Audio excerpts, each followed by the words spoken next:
Welcome back to Solynod Hex, everybody. Today we're holding session 333, and today's session is sponsored by our patrons. Thank you very much, patrons, for your generous pledges. Thank you. We wouldn't have dynamic lighting without you. Today, Calamar is absent, and next week, same thing, Calamar will be absent, and also Asher will be absent next week. So we'll have, I'm sure, at least 3 players next week. If I can't get a 4th player by then, we can have a one-shot, and your earned experience will go towards your PC in this campaign. The one-shot will still be in this campaign, though, but it'll be played with NPCs that you may or may not have met so far. And of course, all your experience will go towards your current PC in this game. So, you know, Tenzi, Zion, Gromnar, and maybe a 4th person if one shows up. Okay, so we'll see how it goes next weekend. Okay, so when we last left our heroes, we had just reached the end of a combat round. A little bit of a recap is the player characters were traveling along. 10 a.m. to 10 p.m. is their current schedule. And, whoops, this is the wrong map. 10 a.m. to 10 p.m. is the current schedule.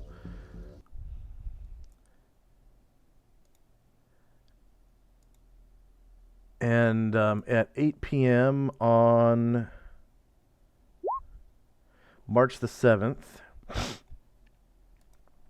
they encountered a tribe across the river of barbarians, Aperceban barbarians, and it turns out it's the same tribe as the first tribe you guys encountered in the desert when you first encountered On and Chief. I think his name was Zimbabwe or something like that. So same people. I've found better tokens since then, so they actually, you know, look like legit tribal people. So that's the reason why they look different. But Anbu seems to be trapped in a cage with the women and children and the old men. And it looks like he's being held hostage by slavers who have only to shoot their arrows into the cage and start killing people. So the tribal warriors aren't really struggling. They're talking about planning an insurrection carefully, you know, biding their time and doing what they're told for the time being, and you know, waiting for the perfect chance to strike. And it seems like maybe that time has come, because most of the slavers were distracted by Calamar. They were all shooting at Calamar and nearly killed him, actually. And he is currently escaping, and I'm putting all of Calamar's tokens onto the GM layer here. As soon as I find them. Here's Illuvio and Jezzy and Boogie Will. I think that might be the last of them. Okay. Alright, and Gromnar, your characters are here.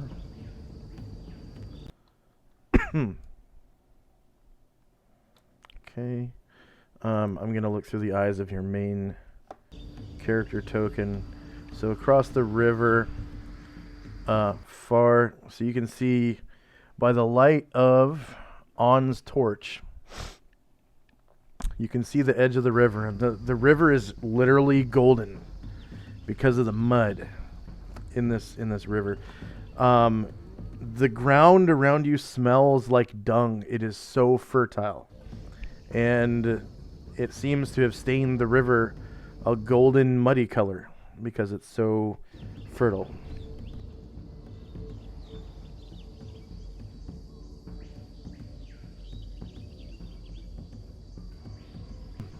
Excuse me. And across the river, by campfire light, you can see, roughly 30 or 40 tribal warriors camped out next to a cage that's filled with their women and children and elders and whatnot.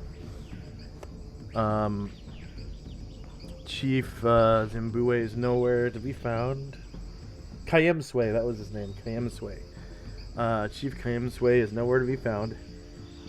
And Chief Kayemswe's, his stupidest, or his sister's stupidest son, Anbu, is in the cage with the women and children and elders, obviously being held hostage by these slavers that are off in the distance. You can see their pavilion tents. Okay, so the tribal warriors are in the large tents, and then way off in the distance by campfire light you can see pavilion tents where the slavers seem to have camped out. And you can see one of their leaders way over here. Wait a minute.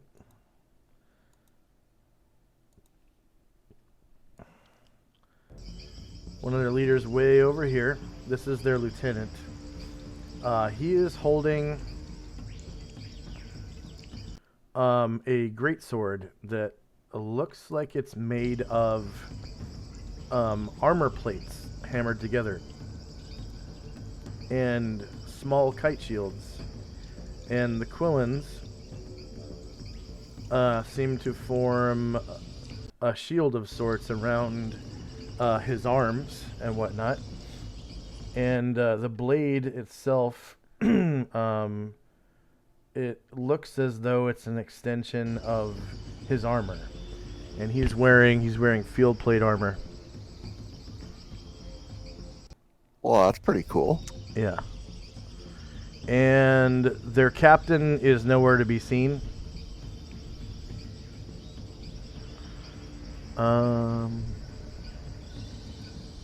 And I'm assuming that we as a party are assuming all of these are slavers and these folks here are their leaders. Okay, so pretty much the people that are tribal are the tribesmen. And then the tokens that look like Panoplians, they're actually Panoplian slavers. Okay. And they are Also, racially Panoplian. Go ahead. Tenzi did detect evil and found evil on these leaders. Yeah. Somewhere in the direction of the leaders, he found evil. And then also, Calamar actually used ESP. And he read the mind of one of the... there's a priest that was associated with the leaders. And his surface thoughts were... man, I can't wait to get back to the temple of worship so I can kiss the feet of Set. Well, that with Anbu in a cage, they all need to die.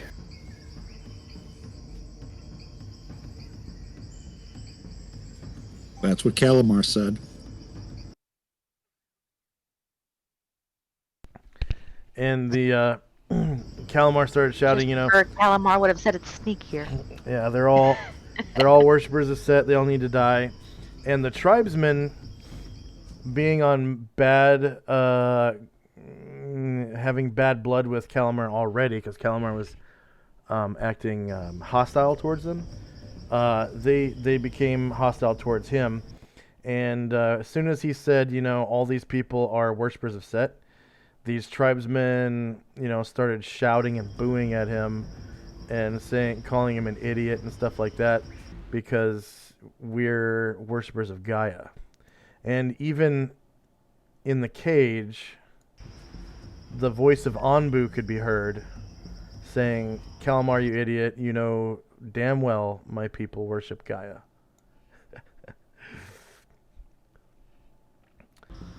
And we are in initiative phase.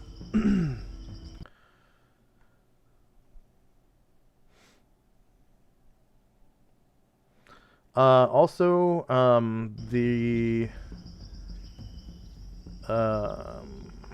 I'm sorry, this lieutenant is gone.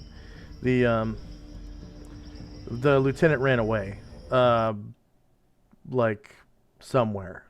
And then the slaver leader also was spotted drawing a two-handed sword that looks kind of like, you remember Cloud's Buster Sword from Final Fantasy Oh, good VII? lord. You know how it's kind of shaped like a razor blade? So this guy's two-handed sword is shaped kind of like a razor blade. It has like a really wide blade and that nook angle on the end. And it just kind of looks exceptionally sharp because of its shape, being shaped like a razor blade. So it's basically, it looks like the Buster Sword, except there's no two holes at the bottom for the materia, you know?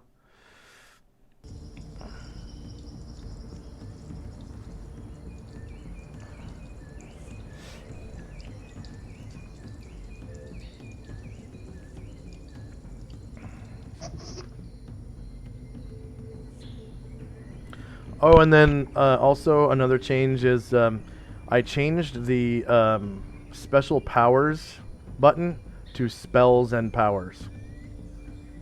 The name is changed, so it makes a little bit more sense.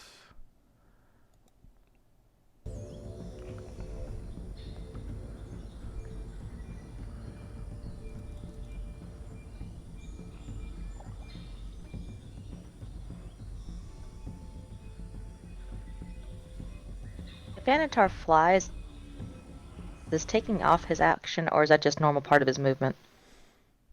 When he flies, he turns into his normal self. Oh, okay. Yeah. crap. So he Alright. goes full superhero, and Superman's out. I might hold off on that. I'm trying to be careful and not lose him. Yeah. That happens whenever he uses any of his innate spell-like abilities. Got it. But his normal spells don't do that to him. Yeah.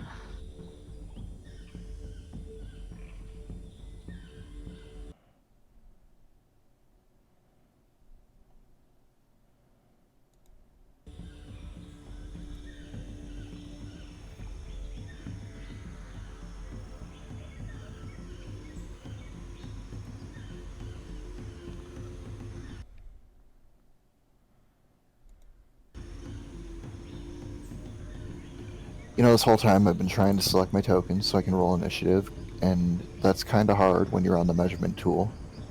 Yeah. Yeah, it is. Been there.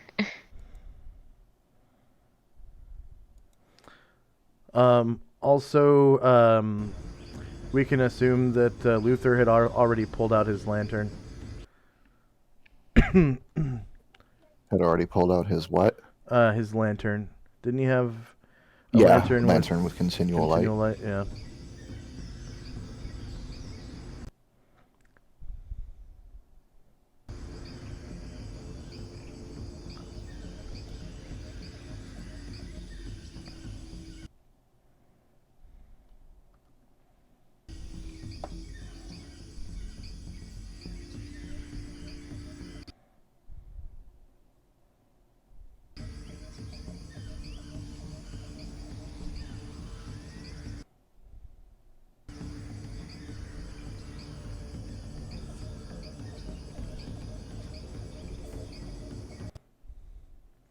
And Calamar really fucked up the two leaders by, or was it one of them? It was either Calamar or Tirana.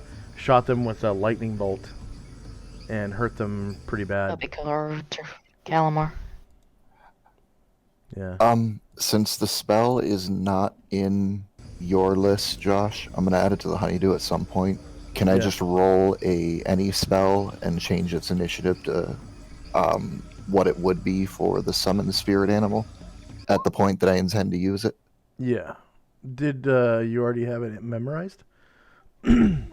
That's why I was asking if we had slept between last time I had been here and this, Oh, okay. I see what you mean. so that I could I'm have gonna have his to say you spells don't have it. prepared. And I'm gonna have to say you don't have it memorized because you weren't technically here to change it. So fair enough. yeah, but you can add it to the honeydew list so that you can have it for next session. Okay.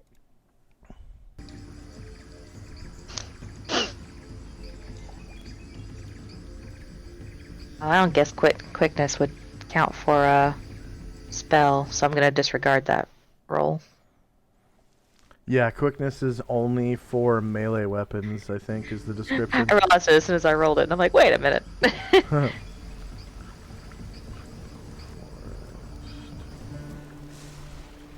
It took me so long to get in the habit to actually roll it every time. Yeah. Okay,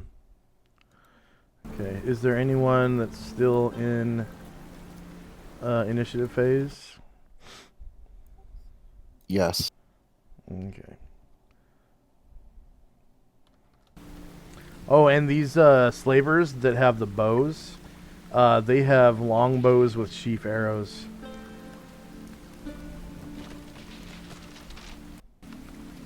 And I think I have the wrong range categories for these bows too, so I'm gonna check real quick because I realized this week when listening to the replay, I asked Calamar what the ranges were for Illuvio's longbow, but he uses a composite longbow. So this is different range. Don't know about anyone else, but I'm now finished. Say again? Don't know about anyone else, but I am now finished. Okay. I'm finished too. 10, 20, 34. Yeah, she gave me the ranges for composite longbow with sheaf arrow. 8, 16, 34. So 10, 20, 34.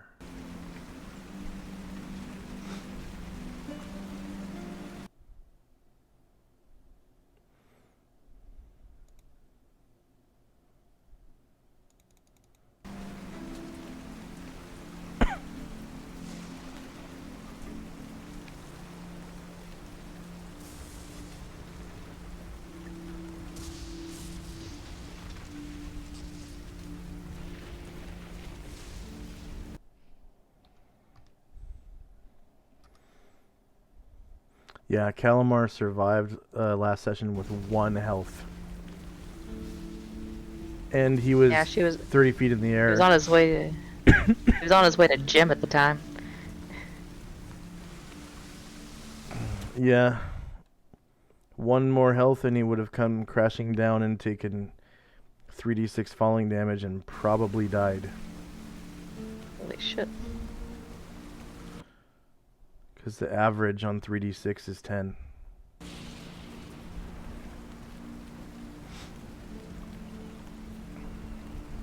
starting to be glad that Calamar had to miss today.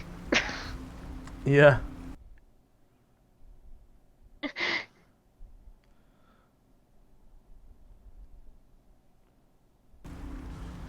Okay.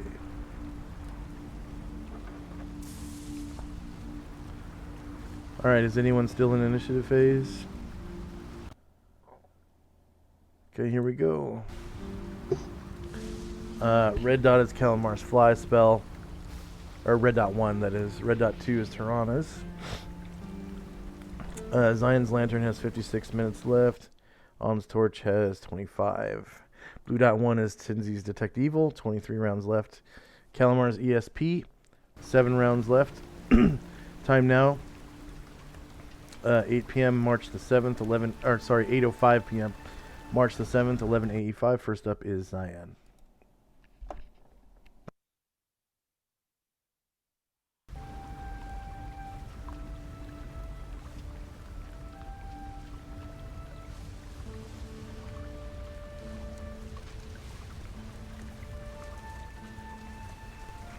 Do you have PTT on, Cyan? Yeah, I'm Oh, gonna okay. move. Okay.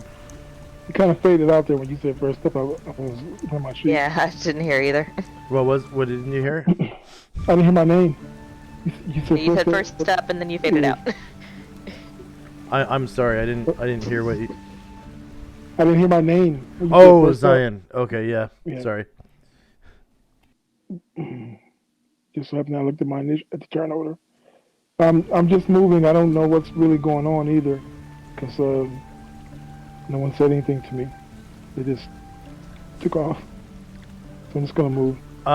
You could see by the light of the campfires that Calamar was almost killed. What was going on with the leaders? When Calamar was screaming, in a cage.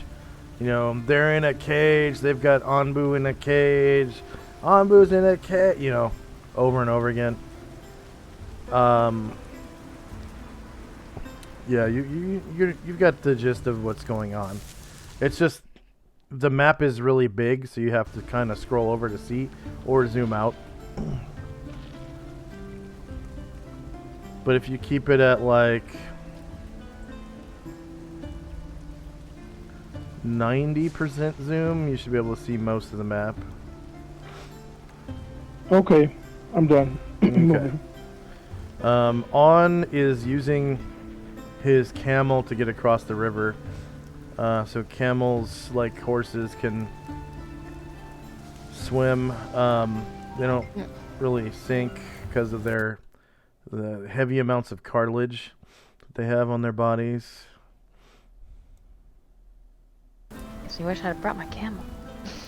And I think somebody else is borrowing it. Yeah, Tenzi's on it. I'll bring it over. Oh, cool.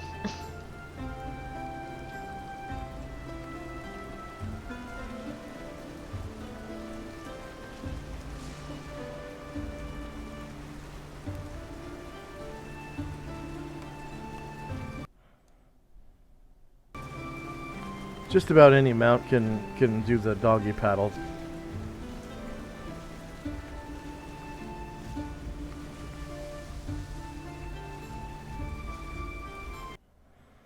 Okay. So for unproficient swimmers, movement is cut in half. So this camel's only able to move like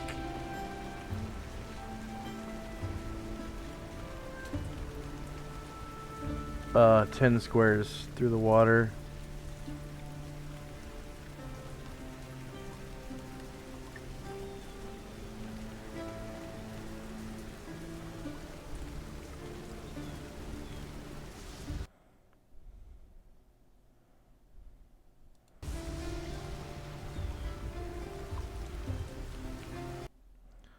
Okay, and at this time, anyone who's in the water, go ahead and move your character south 3 squares. Uh, Okay, 1, 2, 3. So now you know the speed of the water. It's moving at 3. So that's pretty slow. Half a dwarf's pace.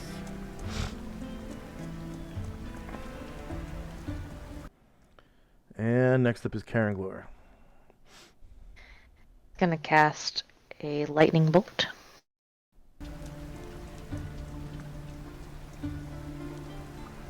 It's the wide one.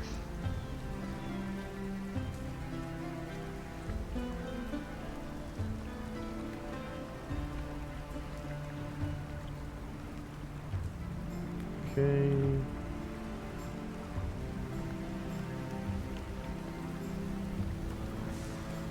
Spell AoEs.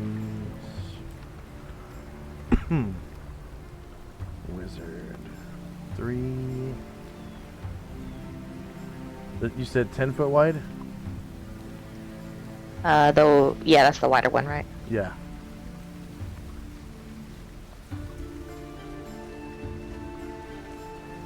I can get these guys in the front without hitting any friendlies.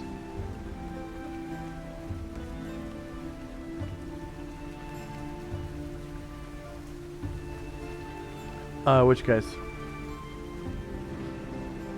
These 3. I'm sorry, you can't see my cursor. Him, and him. I'm gonna try to angle that way. Okay, so it's got to be parallel to your line of sight. Yeah.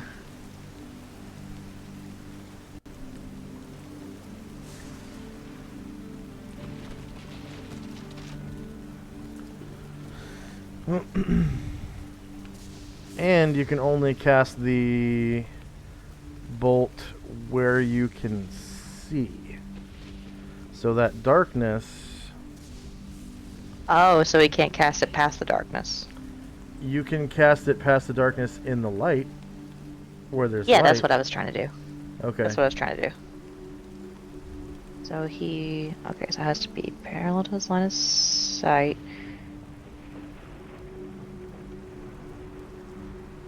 Well, he But can't do that without killing somebody, I guess. Yeah, the source of the lightning bolt has to. You could probably get one of the slavers. Yeah. Oh wait, hold on. I need to remove light from the lightning bolt. Yeah. Yeah, it looks like he can only get the one. Alright, we'll do that though. They already cast it. Nope, because that part of the lightning bolt would be in the dark. Oh, it has to all be in the light? Yeah, the starting point has to be at a place that you can Oh. Alright, let's see. What if you cast it on him? That's in the dark. Wait, where'd it go? God damn it. I don't see it anymore. see. It's way off I've moved it top all the way to the right, back here. top right of the cage, a little bit above that.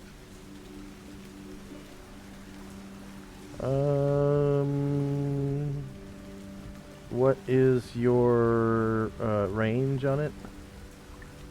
Good question. So remember, it has to be parallel to your line of sight. Yep.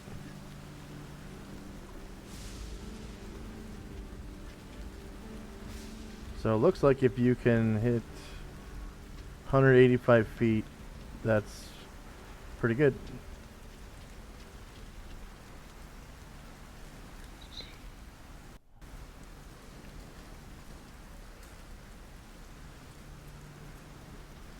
$40 plus 10 yards per level, so 40 yards plus 70 yards is 130 yards.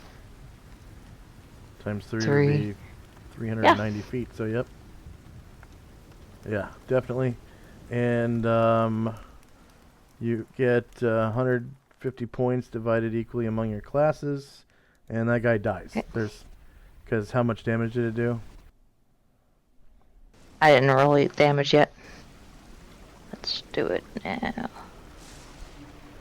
That is a crazy range. Nice. Yeah, lightning bolt has a really good Yeah. range. So does fireball, but nobody ever uses that. I was gonna learn it from Cirrus. You think you have all the time in the world, and then you just don't.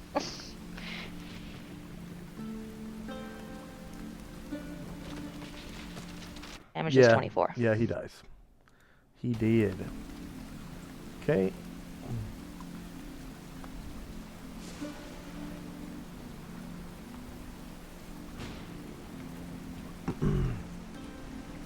Roll20 needs to fix that too. If you open up the token icon menu of a token that's close to the edge of the screen, the menu Uh-huh. goes off the screen. Oh. So if you're on the edge of the map, you can't open the token menu.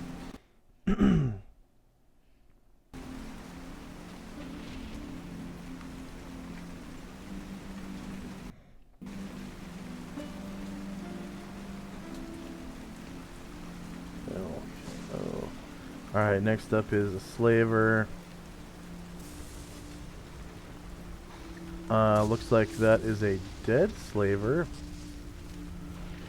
But he needs to be moved onto the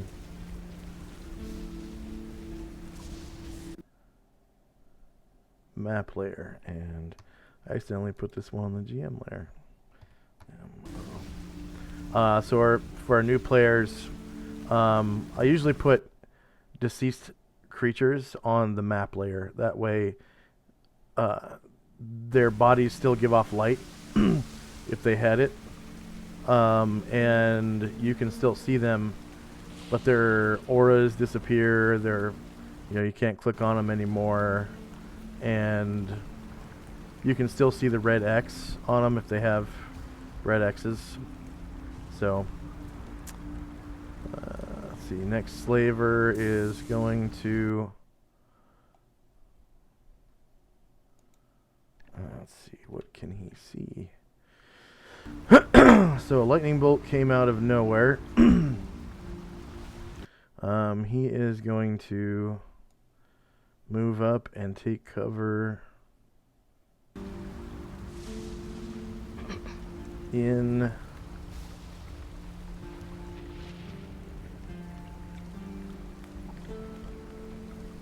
the vines. Okay, next up is Jim. Jim is just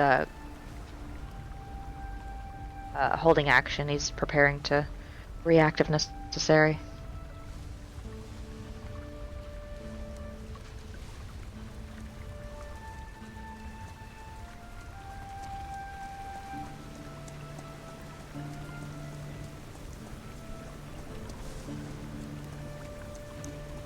Did you get that, Josh? No, I barely heard you. You said he was preparing for reactiveness?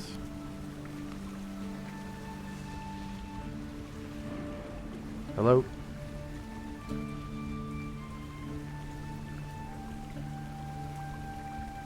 Anybody Yeah. hear me?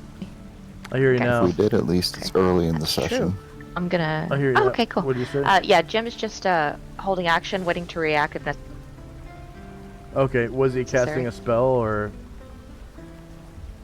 He's not. Okay. Because you can hold the casting of a spell. You just risk getting Yeah, hit. no, he doesn't have a lot of offensive stuff prepared, and everybody's too spread out to make a prayer or something very effective. Okay. The slaver lieutenant is waiting.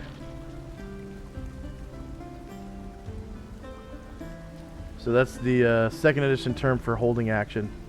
Waiting. I'm going to have to refresh my virtual tabletop. Why don't we take our first 5-minute break? It's almost 11 a.m. here. We've almost been playing for an hour, Okay. except for the first, 17 minutes.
I'm back.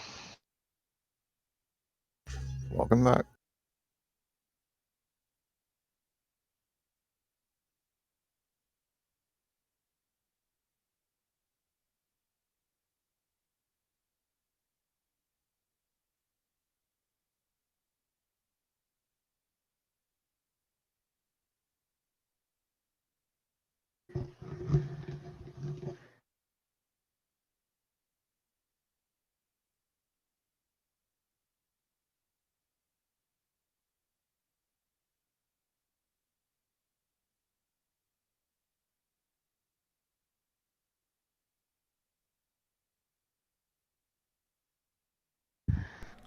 So I'm just running sea cleaner real quick.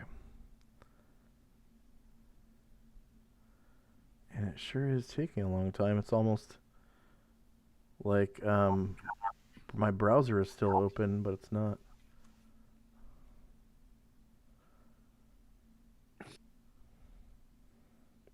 And something is updating right now too. Just like last week. I can hear my disk going. Yeah, I remember now. Yeah. I hate when Windows decides that it wants to update without asking me if it's okay. Yeah, but it's not.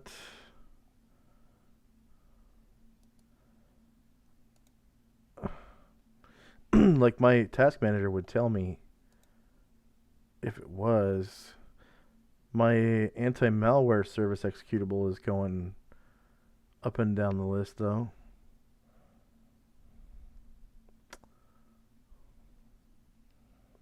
Okay. So whatever it is, it has slowed down. Probably because I ran CCleaner so many times.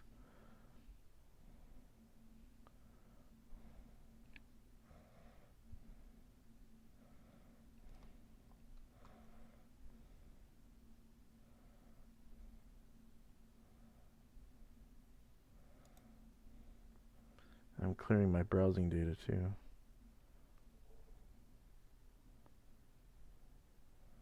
Wow, that damn near shut it down. Okay.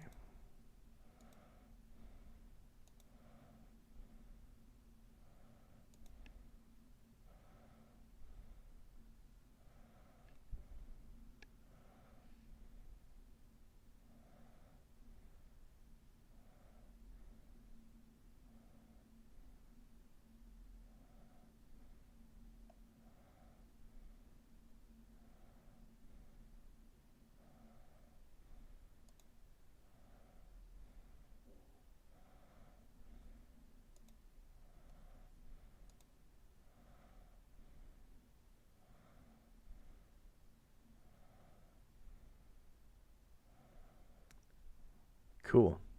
Very little activity with my disk now. It was up at 100% before, now it's down at 8%.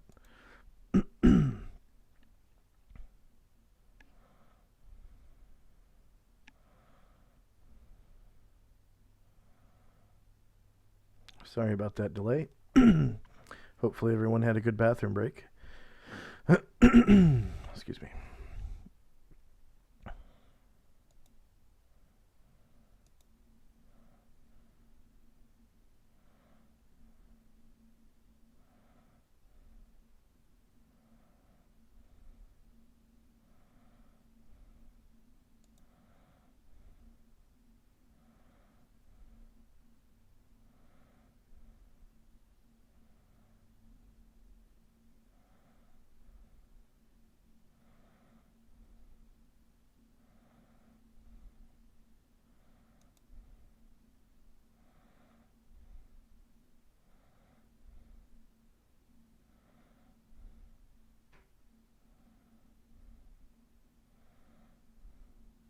Half-foot high, 1.5 foot wide Valentine's Day card. I was just like, Yeah. yep, that's what she's getting.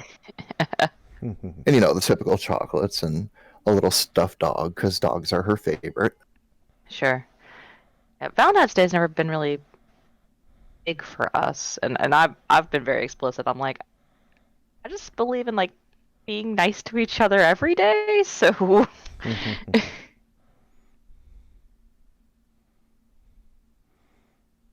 I got Lynn a dozen roses.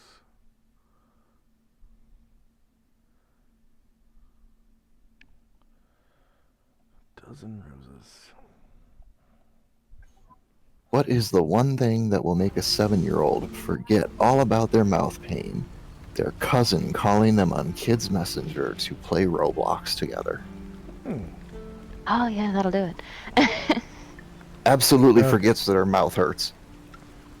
My husband's a librarian. He talks about the kids who like bogart the computers to play Roblox. They're not supposed to sit next to each other, but of course, if they're playing Roblox, they kind of like the kid gravity. They're like, oh, I gotta see what this guy's doing. Okay. So the slaver took cover.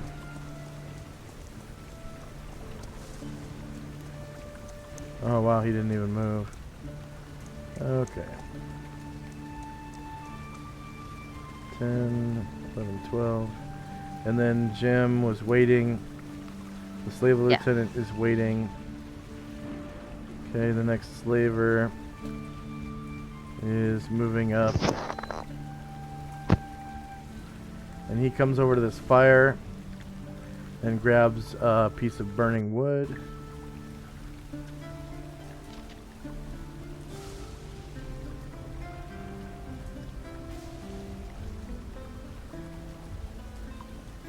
I love their intelligence level. Lightning bolt comes out of the darkness. Let's grab torches and make ourselves visible. Let's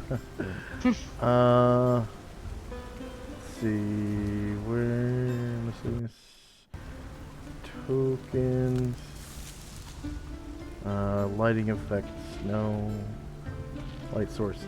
There's a torch, and he moved.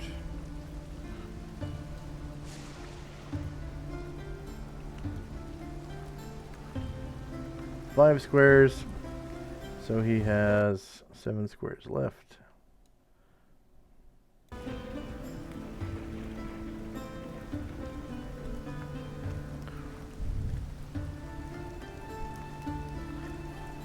Okay, and he throws the torch to the edge of the wall. Whoops. Throws the torch to the edge of the water like that. Okay, Tenzi.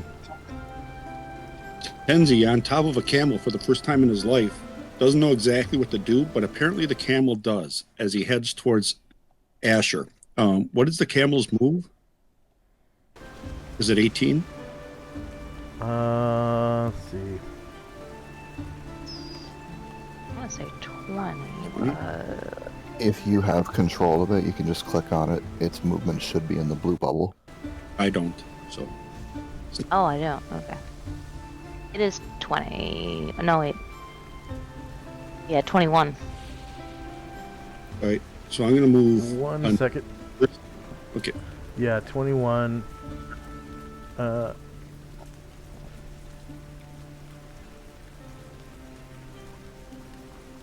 Edit. Editing controlled by Tenzi. Save changes. So now you should be able to click on him.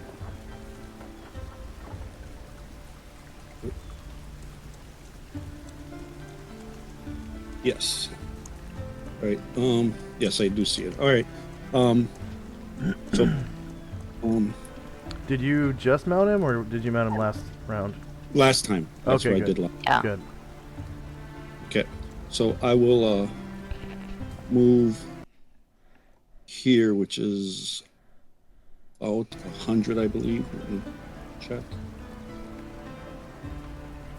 That's 90. Okay. So I'll move 90 because I couldn't see any place else. And then 18 squares.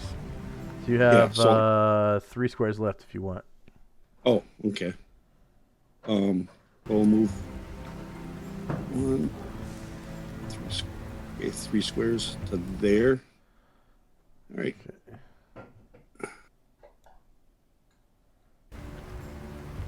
So if you drag over and grab both tokens, you can control them at the same time. Yeah. I think I got it here. I think that's a. And look- yeah, Beta seems to instinctively know how to do the doggy paddle to get across the river. Grumpy. That one's Beta, actually.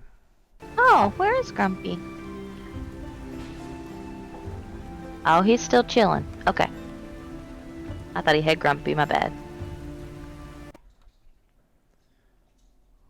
Okay. Another slaver. In that case, I know what I'm gonna do with Jim whenever it is convenient. He's gonna run back and try and get Grumpy. Okay, Jim's He taking did roll his initiative down, or his move. If he may. Yeah, he's gonna... he rolled for base speed, so he's gonna jog back toward Grumpy. Okay. This slaver is going to do the same thing. Run up to the fire.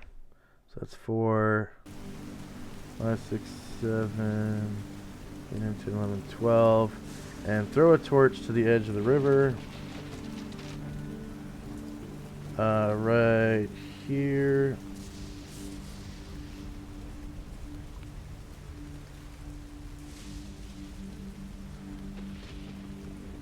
Or a burning piece of wood or whatever.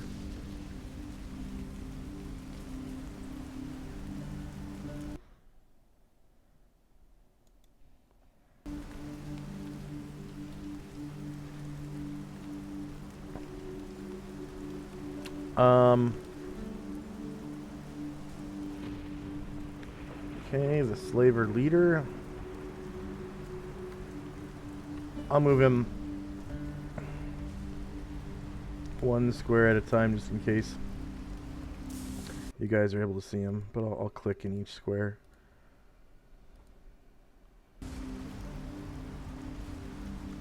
And if you see him moving, he seems to be moving carefully.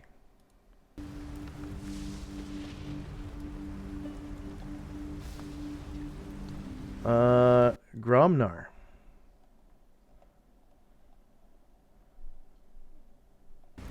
So it was, we can hear Anbu in the cage, and Calamar definitely yelled, screaming about him being in a cage. Yeah. Yes. Yeah, he's been at the top of his lungs. Yeah. Anbu's in a cage! We must kill them all! They are worshippers of Set!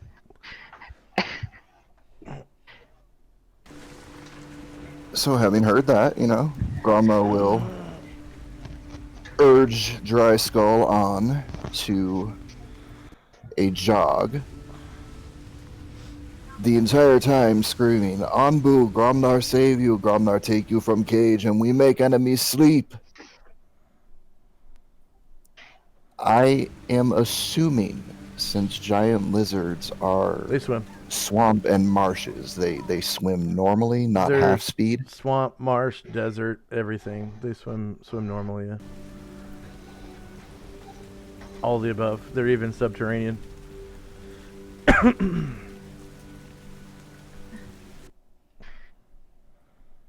So that is speed and a half for a jog. I'm gonna need a proficient writing check for giant lizards to do that.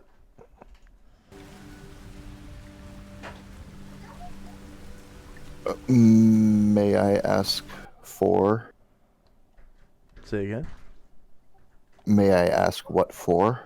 To spur on your mount to faster speeds than normal. Otherwise, you can only move the regular mount. Okay, so he can't urge it on to a jog Without the proficiency. without That's the correct. check. Gotcha.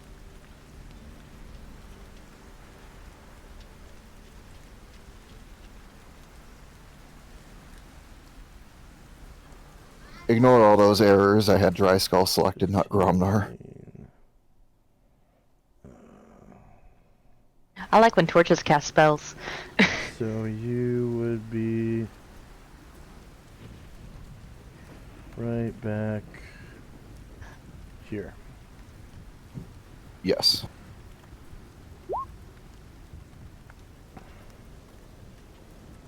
Unless you have the proficiency. Is that what you're rolling? Yeah, it was Oh, a failure. nice. Okay. The cool thing about Yes, that is you can when try every round, though. when we acquired the lizards, he had a proficiency slot, so that's what it was spent on. Yeah. Nice. Next slaver.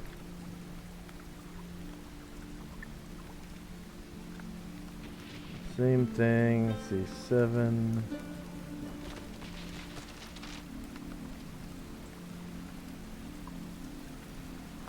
And 12. I think clubs go 2, 4, 6. 1, 2, 3, 4, 5. But he throws it to the edge of the water. Anatar. He's going to cast slow. Okay.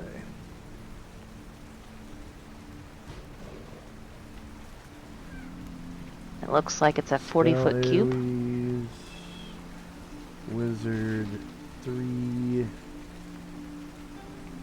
Slow.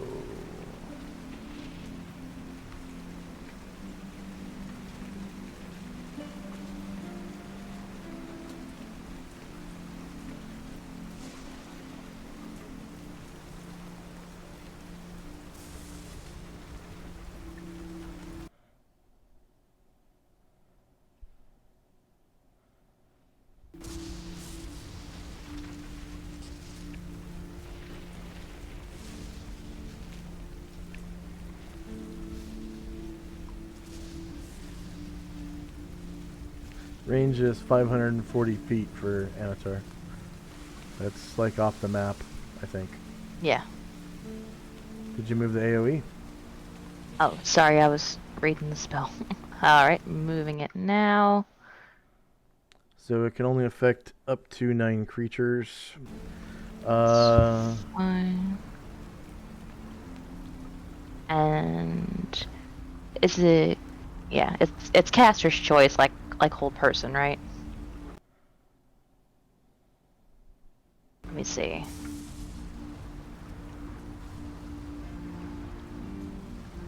Well, no, it doesn't say that. Let me look again where I got this. Come on. That.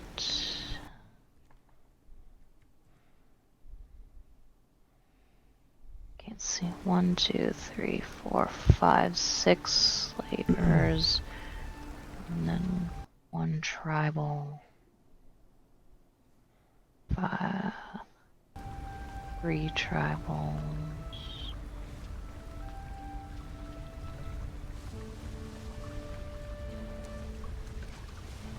How about there? Does that look good to you?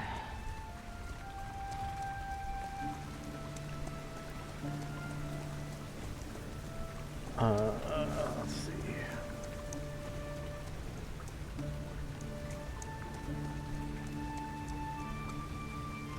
Oh, without affecting any of the tribal warriors. Looks like you. Yeah, Miss looks one? like I got at least 1 in my AoE. It is Oh what yeah. it is.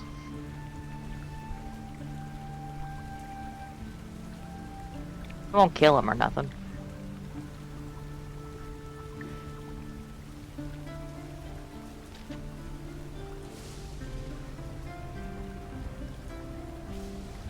Says the magic affects a number of creatures equal to the spellcaster's level if they are within the area of effect chosen by the wizard.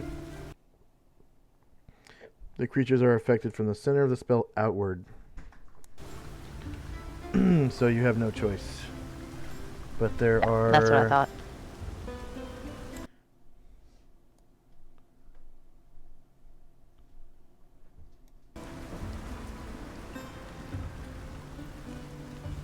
One, 1, 2, 3, 4, 5, 6 people. Okay.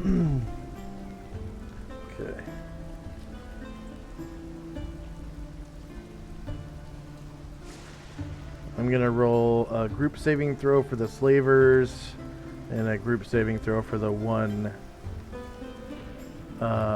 warrior. Okay. And they save get at us- -4.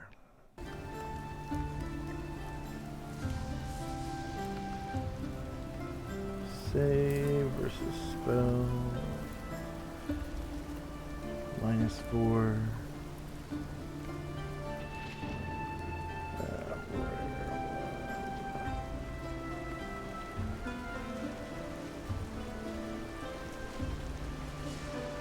Okay, they fail, and the tribal warrior spell -4.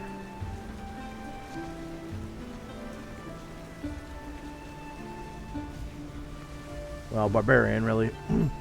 He fails as well, so they all get the slow icon, which is let's see. I think it's a turtle.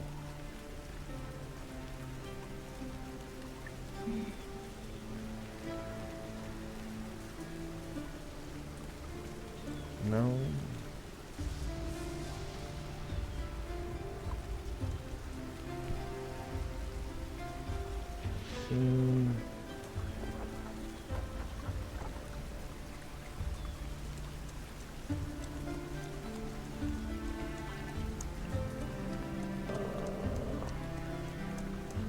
It's the little snail right next to Fast forward, prayer. There we go.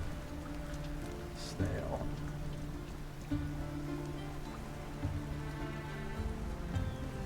Oh, yep, I see.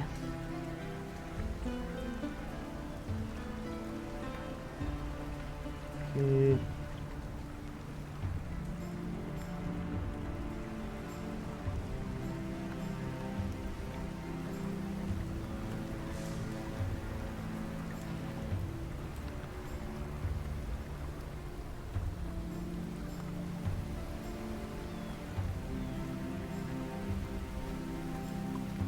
And this guy.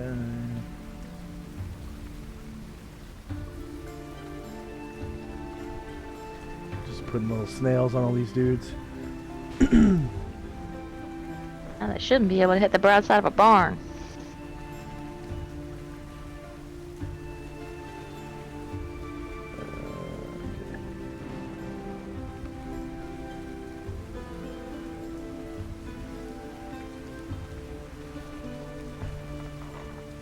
It's just funny to try and visualize these effects sometimes. You know, you got everybody else moving normal speed, and then it's like these guys are the slow-mo.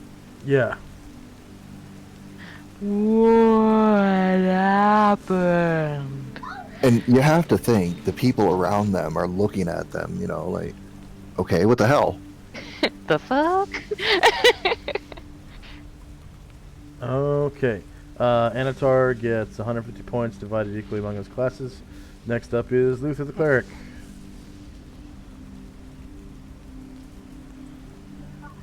Luther does not have any ability to swim, and that looks fairly freaking deep since the animals have to swim. So Luther is going to move there, and that will be the end of his turn. Okay, so swimming, you only sink if you're encumbered.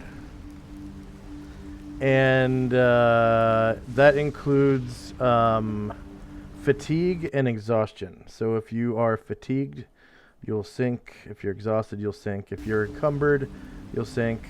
Fatigue and exhaustion just add levels of encumbrance to you. Fatigue adds 1 level encumbrance. Exhaustion adds 2 levels of encumbrance. So the rules for swimming have changed with combat and tactics. You can be in full plate armor, and as long as you're not encumbered by it, you can swim in it. That is disgusting. It is disgusting. But he's wearing magic armor, he's got a magic shield, he's got a magic mace, and he's not encumbered, so he should be able to swim at half his movement rate unless he's a proficient swimmer. If you're proficient, you can move at your normal movement rate without a check. And then under extreme circumstances, I'll require a check, which would be like whitewater or something, or like in a whirlpool or something. Or if you're trying to go against the current, I'd probably require a check. In that case, I will modify his movement from a normal movement to a jog, and next round he will begin swimming. Okay. I mean, 18 would have put him right at the edge instead of the 12 for normal. Yeah. I don't know why I was thinking. Well, I know why I was thinking. He's in field plate. He's going to sink to the bottom. No point in trying to swim. Combat Right. and tactics is disgusting. Yeah. I mean, if you're a bodybuilder and you're wearing field plate, maybe the plates would even help you swim because it gives you more surface area to press against the water. Who knows? I'd like to see That's somebody. just crazy. Yeah. I'd like to see somebody try it. Anyways. Yeah. Anyway, Okay. Slaver. joys of a fantasy game, right? Yeah. I'd like to see Goldberg somebody build a suit of armor for Goldberg and throw him in a swimming pool. See how he fares. Okay. So this slaver, Be right back. he's gonna do the same thing. So they're basically lighting up the edge of the water. 7.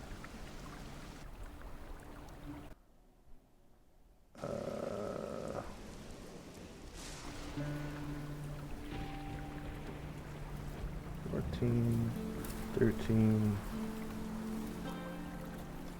12. Copy.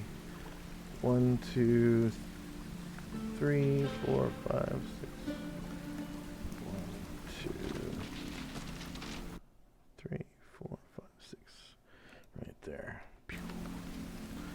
So he chucks a torch right there.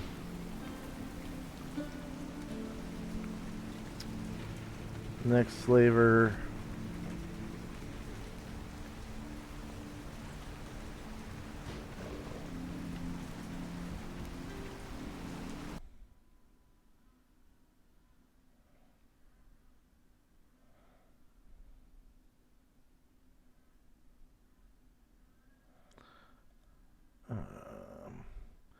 This guy's moving up through the camp. It doesn't look like the barbarians are helping or hindering these slavers. They're just kind of letting them move through the camp.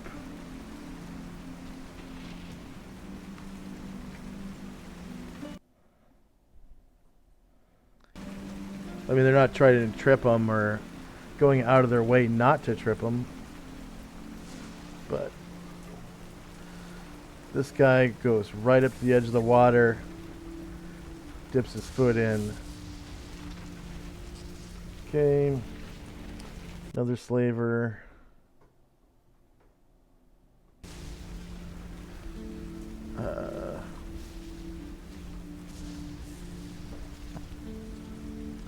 This one's all the way back in the tent. He's gonna jog.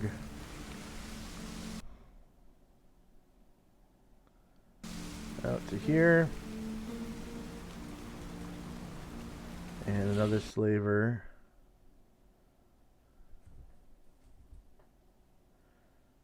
Okay, this guy is going to go into the water. It looks like they swim just fine.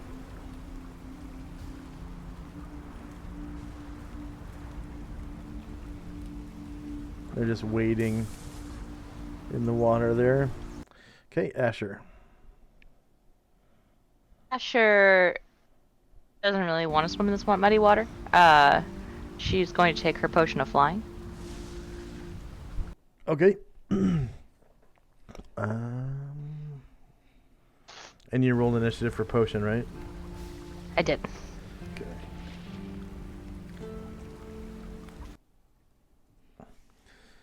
Okay, the duration.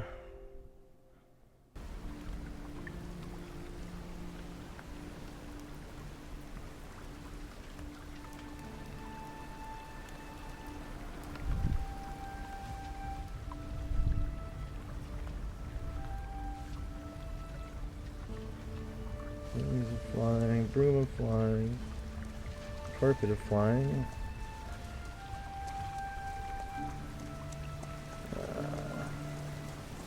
DMG. Magical item tables. Magic items. Potions and oils. Potion of flying.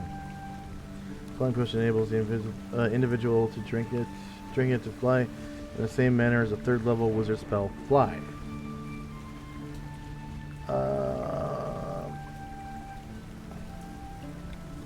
Okay.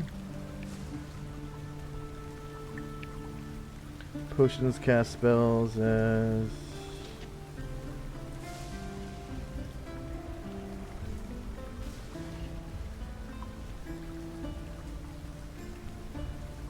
find casting level. I guess potions cast at your level. Okay. So, for the purposes of this potion, have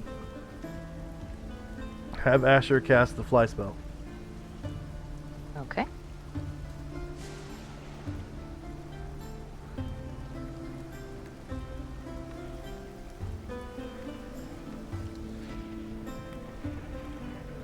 And give yourself green dot 1.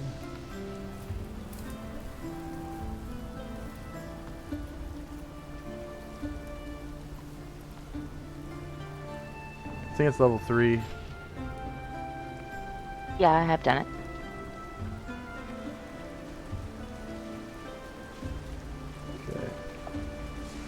Okay. Actually, you're invisible right now, right? Invisible but not hidden, yes. Okay. You can take off both those token markers. I don't really need token marker for fly, I guess. Asher's fly potion +1 and that is 160 rounds. Oh wow, there's a variable in there. D6 plus 10. Oh, D6 times 10.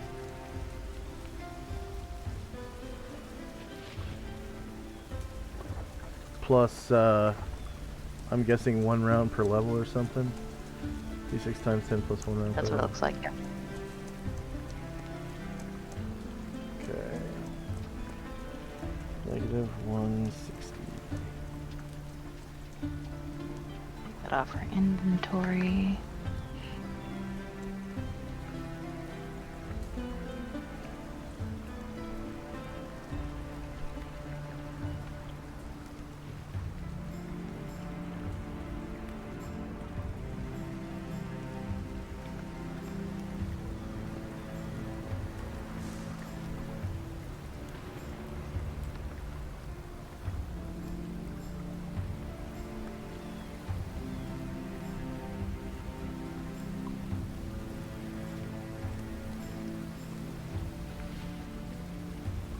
Man.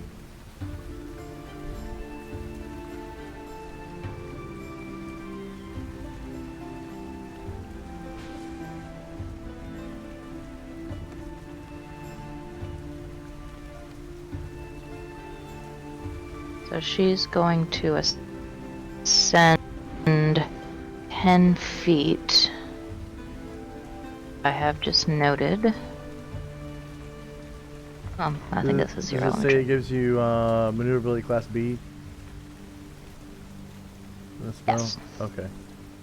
Yeah, so with that, you can actually fly straight up, straight down. Okay. As long as your body is plumb to the field of gravity, you can move in any direction, even backwards, like a hummingbird. Maneuverability class B is just like a hummingbird. Okay. But you still have to be plumb So she to the field of ascends gravity. 10 feet, which I think is 2 squares of movement. And then Yeah. it's going to cross the river, and she should have 17 more squares. She has 19 squares, or she flies at 19? Does it say how? Oh, she flies at 18, so I 18. guess she has 16 squares of movement. Okay.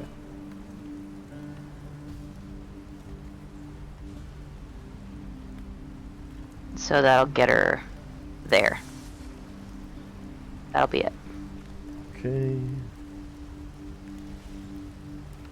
160. All right.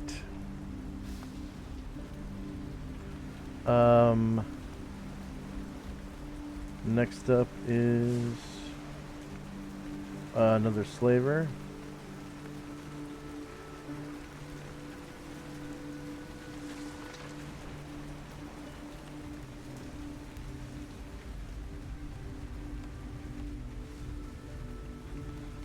Okay, he gets right up.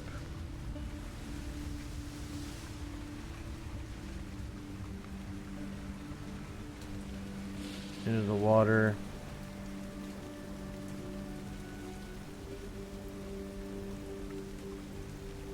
And takes cover, just like these other guys.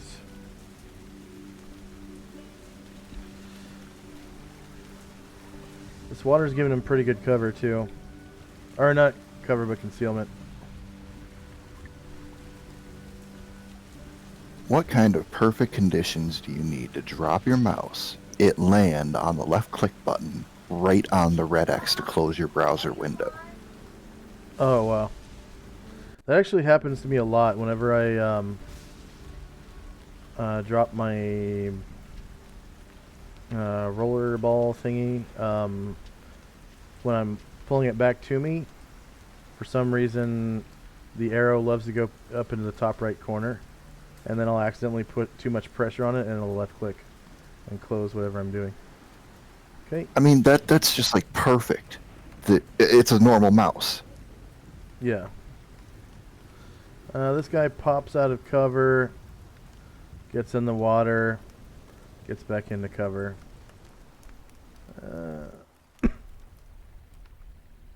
Concealment, not cover. Same with this guy. Gets in the water, goes back to concealment. I'm gonna have to change the concealment number, but I think this water should probably give about 75% concealment, which is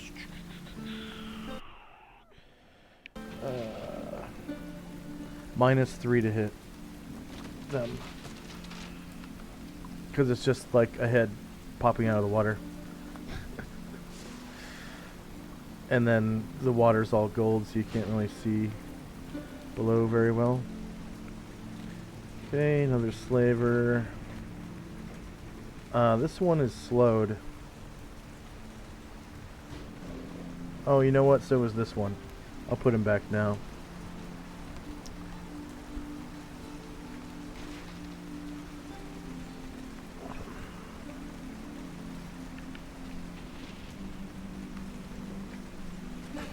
Ooh.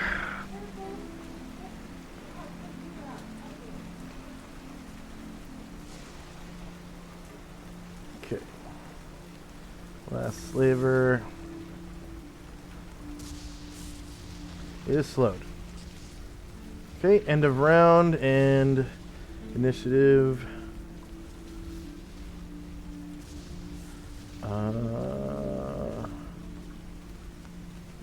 Oh, right.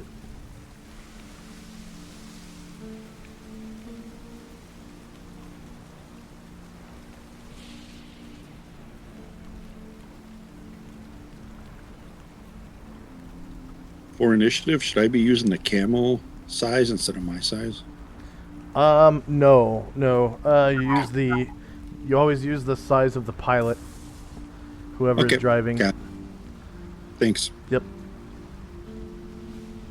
Unless you're going to attack with the camel. Then you would use the camel's size.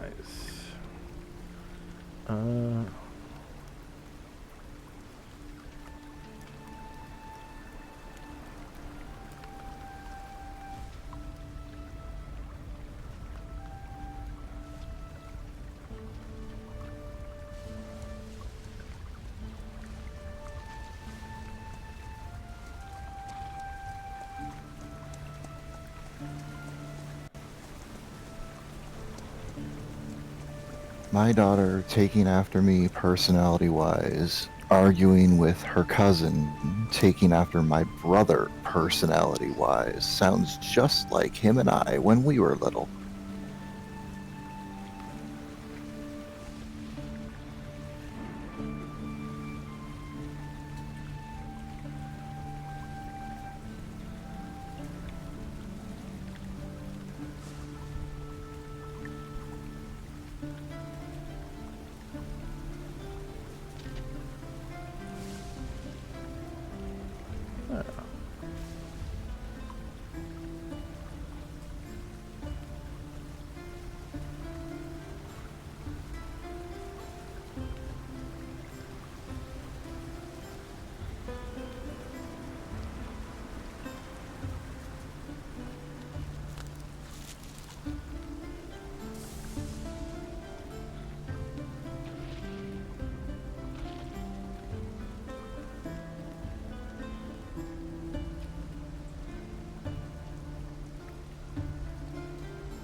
Okay, is there anyone still in initiative phase?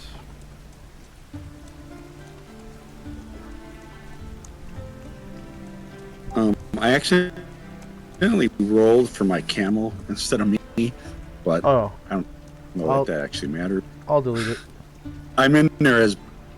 Oh, okay. You want me to roll again? Roll for the character, and then whenever got the camel pops up, I'll delete it. Yeah, I think that was just my accident, but Yeah. Yeah, if you were, like writing a Tyrannosaurus Rex or something, and you wanted the Tyrannosaurus Rex to use its attacks rather than yours, then you would roll initiative for the Tyrannosaurus Rex, and you control it, but at its own speed, and it would bite and do its attacks and stuff at its own speed. And of course, you would forgo any attacks in order to keep it under control while it's attacking. Gotcha. All right, that's good info. I think I did it right this time. Thank you. Okay. Yep.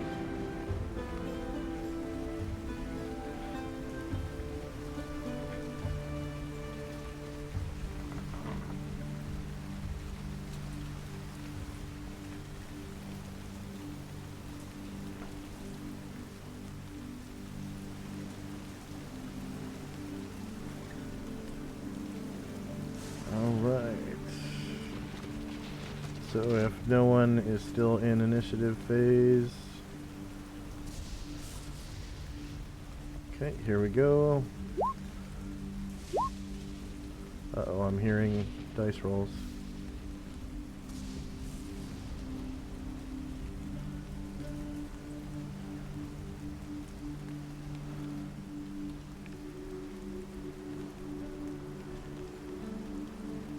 Okay, spells, red dots, fly, torches, detect evil, ESP.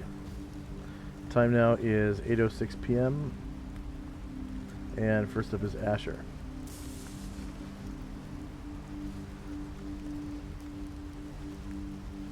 Alright, Asher is going to finish crossing the river.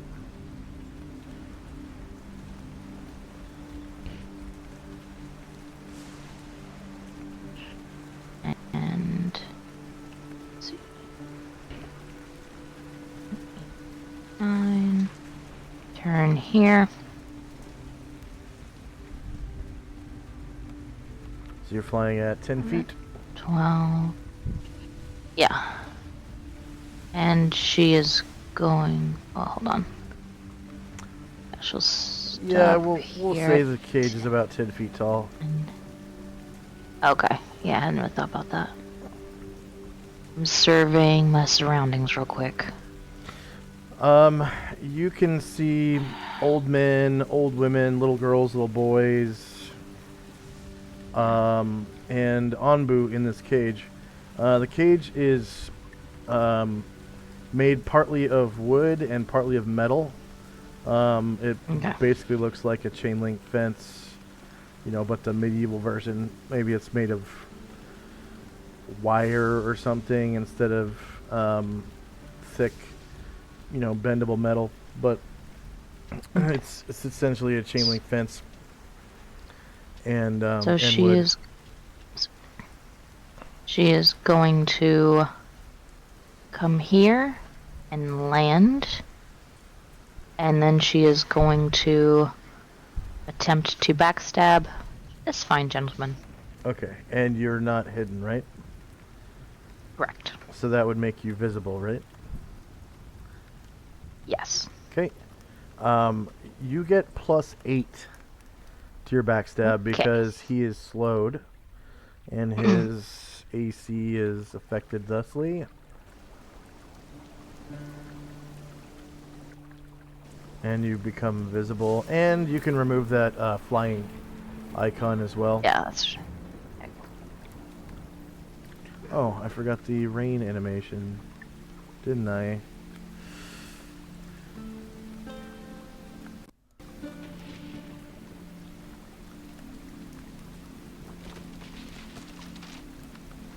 Hi guys.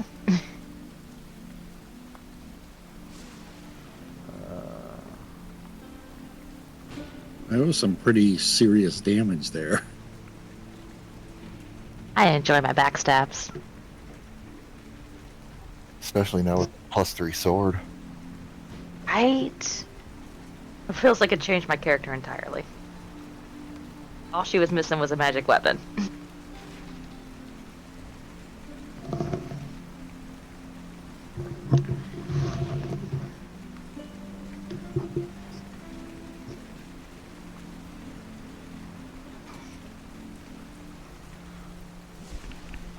Oh, that's right. I can't search my own library now that I've deleted all my cookies.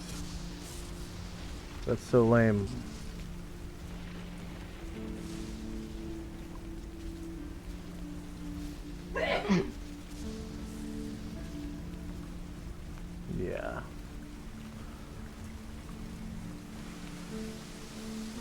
Uh.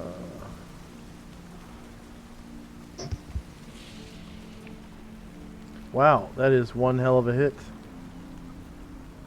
Negative 15 with the plus 8.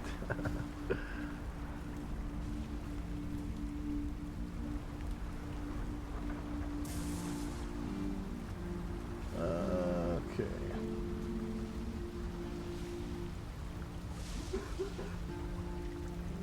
Come on. She smiles and waves.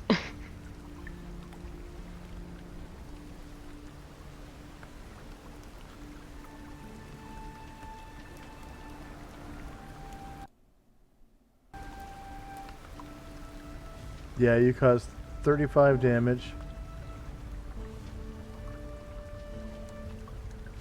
To the slaver, go ahead and describe how you eviscerate him. So he's looking across the river, and all of a sudden, from nowhere, a sword just protrudes through his chest, He's like, and no! and he sinks to his knees. Shish kebabbed. And Asher just smiles and waves at everyone around her. He falls over really slow Yeah. and hits the ground with a slow thud.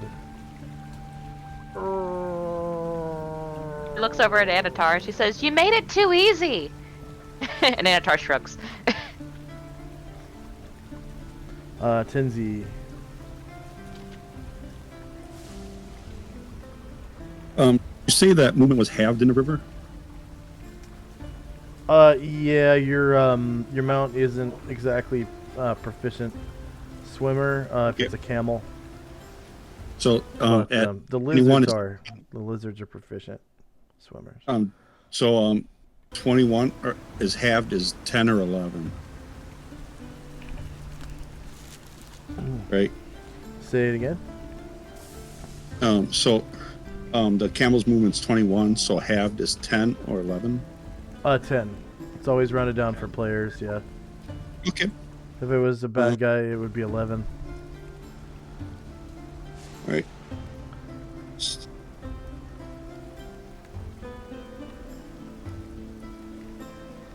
And on does the same thing.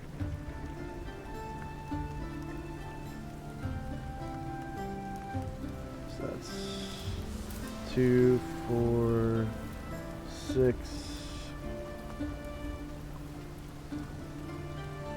8, 10, 12, 14, 16, 18, 19, 20, 21. So On gets out onto the beach. Starts heading north.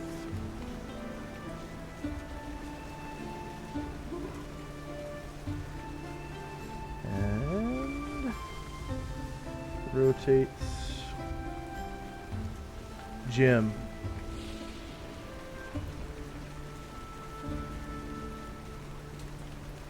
Amber, are you there?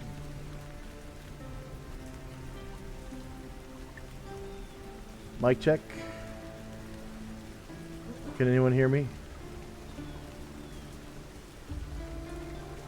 Okay. I'm going to refresh my virtual tabletop.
Okay, can you hear me?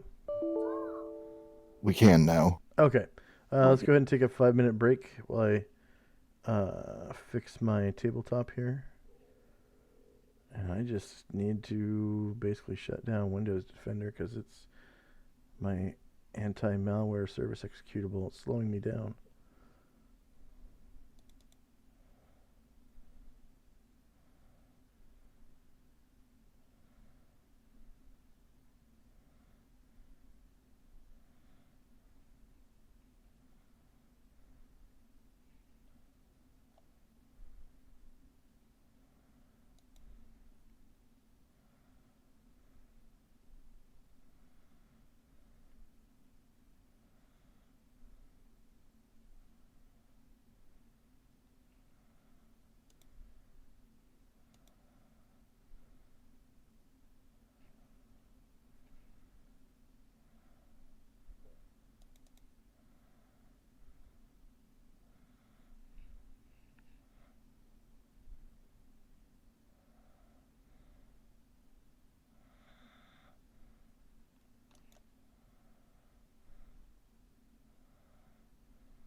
Oh, 18 months. Tomorrow. Congratulations. Tomorrow. Not today. Tomorrow. It's a year and a half.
Anybody back yet?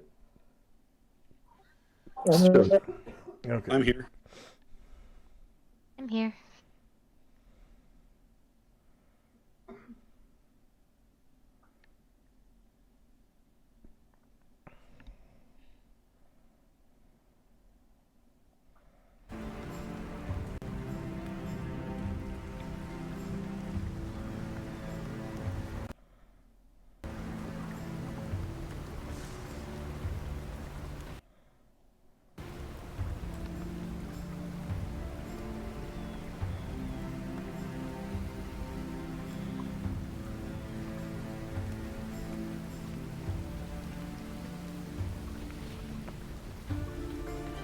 Okay, was Jim next?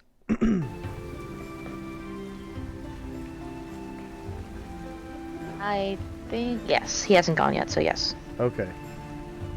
So he is going to just run to that part of the map.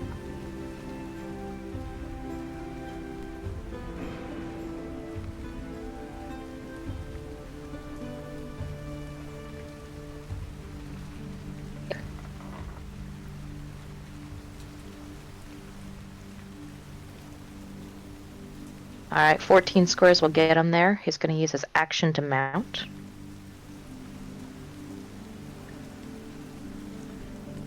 Oh, 14 squares to the mount, and then mount it. A movement on Grumpy. He was jogging, but yeah, that's pretty much going to be it. Jogging is an action, so Oh, he wouldn't be okay. able to mount. He could get there without jogging, so I guess I could just say he walked to Grumpy and then mounted. So he only took like 11 squares. Oh, it took 11 squares to get there. Okay. Yep. And then I thought it was going to be more, but it wasn't. one of the slavers. But since I said, do you want me to just leave him on the ground? No, you said it. I mean, that's fine. He can just mount next time. Didn't you say he didn't have to jog to get there? He didn't have to jog to get there now. Then you can mount. Now he only took 11 squares. Okay, cool. And that'll be the end of his action. Okay. This slaver is going to just start swimming across the river because he was not affected by the slow spell. He doesn't have a snail marker, at least. No, it looks like he should be affected by this slow spell. So I will give him snail I mean, unless he just moved there, which probably that could happen. Okay. Yeah. That might be it. I think I only hit 6 So enemies. 1, 2, 3, 4, 5, 6, 7, 8, 9, 10, 11, 12, 13, 14, 15. Oh, no. 11. Bam. Okay, Gromnar.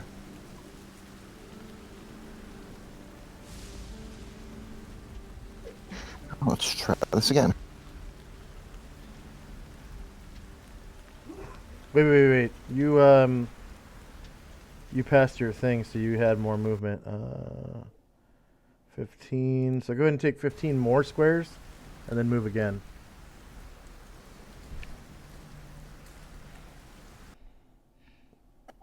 Wait, I'm sorry, what was that? You passed your writing check, so you got 15 more squares. No, he didn't last turn. Oh, he didn't? Okay, so now you can make a writing check.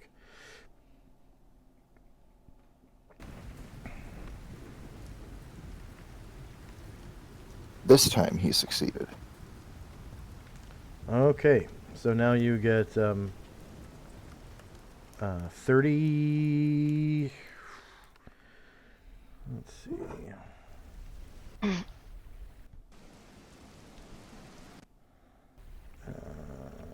Let me on. Fine, camel.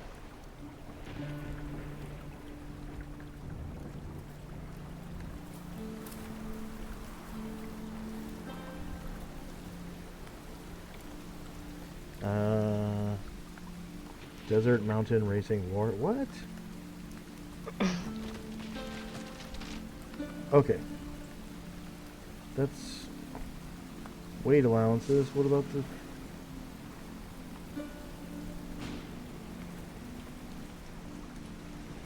Whatever. You get 30 squares. Okay. Yeah. Even through the water, because they're proficient at swimming. They can be found in swamps and stuff.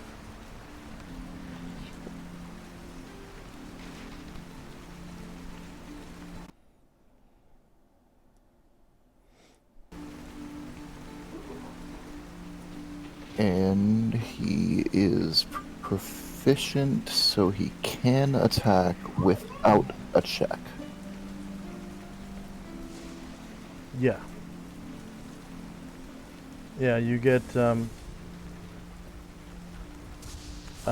all of your attacks right now.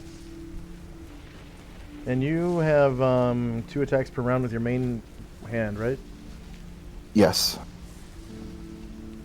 But I didn't think that I was going to close enough for combat, because that check is based on wisdom, and his wisdom sucks.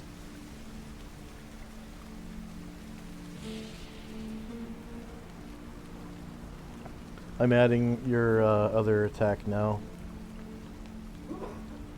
Okay.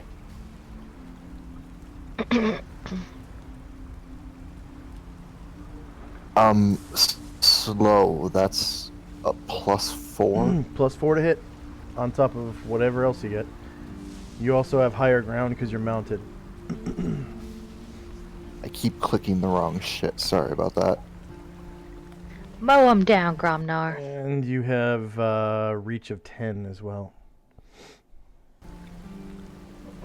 Because you're a large creature.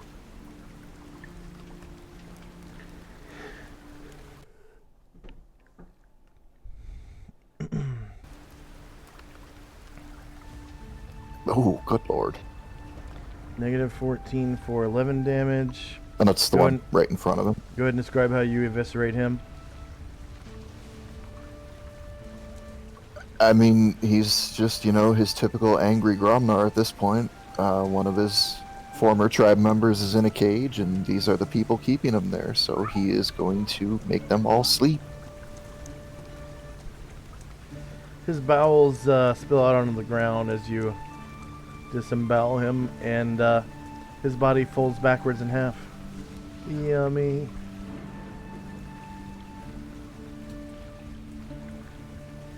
next one is out of his reach, so I guess that will end his turn. You have 10 feet of reach, and it's from your mount's token, not your token. Ah, okay. Yeah. You also have this guy behind you that's within 10 feet. Oh, wow. You know, I honestly didn't even see him. But that's okay, he's next. Yeah.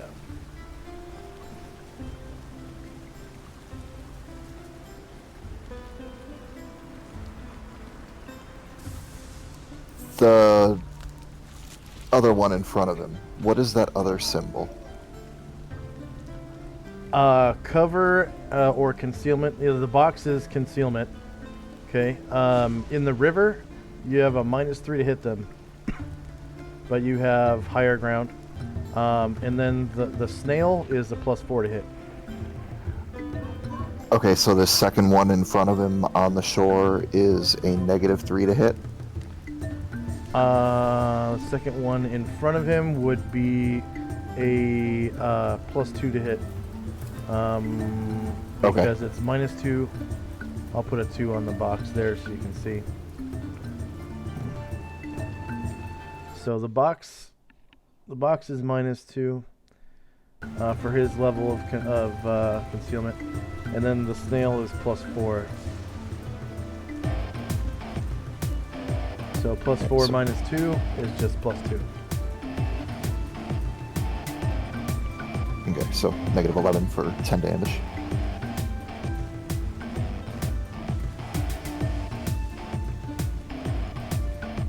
Okay, go ahead and describe how you eviscerate him. He's just at a gallop, making huge sweeping arcs with his swords, and manages in his frenzy to catch 2 of them. You manage to lop him in half, the top end of his body spinning in a circle, spraying pink mist everywhere. His bottom half falls to the ground. Dead. And he's also, you know, I mean, token-wise, they're pretty, you can see who's who, but this is Gromnar after all. If you ambush tribe, lay down and move, or Gromnar make you sleep.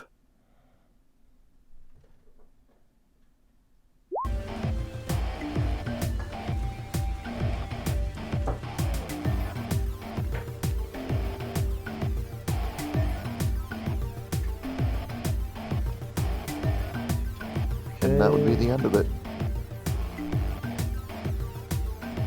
Karenglor. Seeing that Asher has become visible right next to the enemy, he is going to point his magic missiles toward this guy. Scroll all the way up to his magic missile. Right. He's gonna... That's his first hit. Oh wait. He I assume survives. he's still alive. And... Second hit. He dies. Okay. Up, up. And he's down. And so Karenglor is going to turn to this guy next to shoot us next to. He dies. Okay. So Karenglor is going to shoot for this guy now. His last shot. He survives. Okay. Nice job, Karenglor. Go ahead and describe how you take And out. Char says, good job, mate. Good job, mate.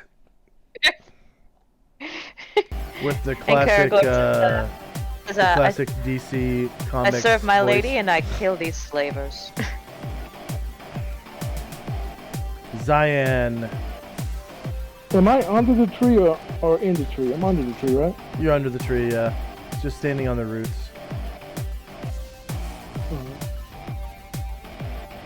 I guess I'll head across the river. Okay. Can I keep my lantern afloat, or do I need to put it up? I would say if you are a proficient swimmer, you could keep it over your like above your head. No, I'm not a proficient swimmer. Then it would just go out from getting wet.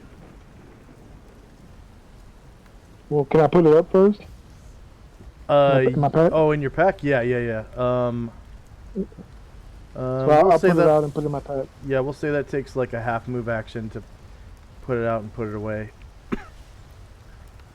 And you're not a proficient swimmer? No. Okay, so each square of the water is essentially 2 squares of movement.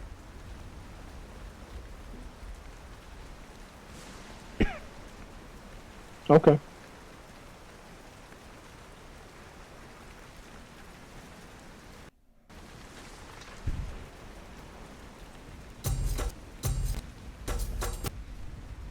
That's 2. So you can make it 2 squares into the river. Because it would be 3, 4, 5, 6. Okay. That's as far as I can go, right? Say again? As far as I can go, right? Yeah.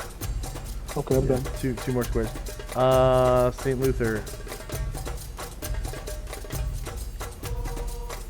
Is going to do the same thing, except his lantern will not go out because, you know, magic.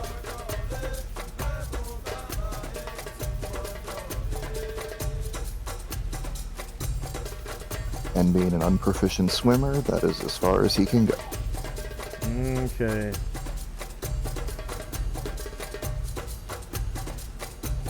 On the upside, Tenzi has some light to swim by.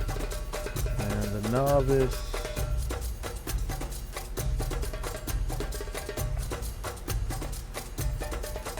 Takes a 5-foot step. And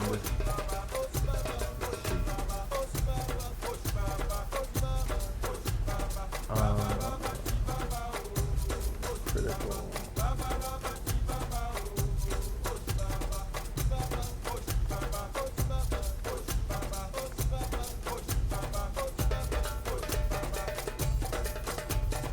Oh no. Cure. What's before cure critical? Cure. Cure moderate. No. You're serious. Serious. It's a level 4.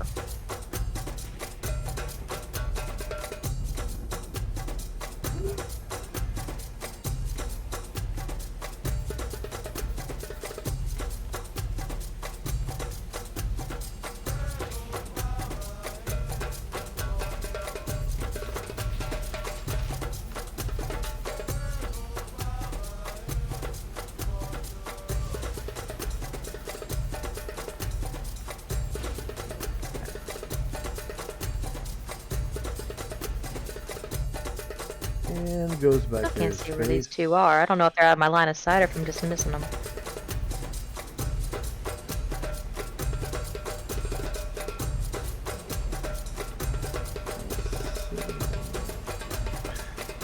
They're just delaying the inevitable wherever they are.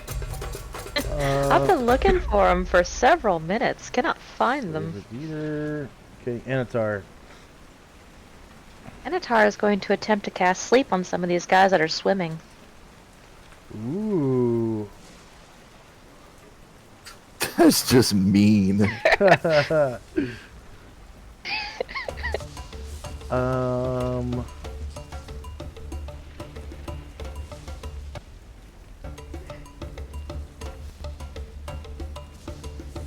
Okay. Spell AoEs. Wizard. 1. Sleep spell.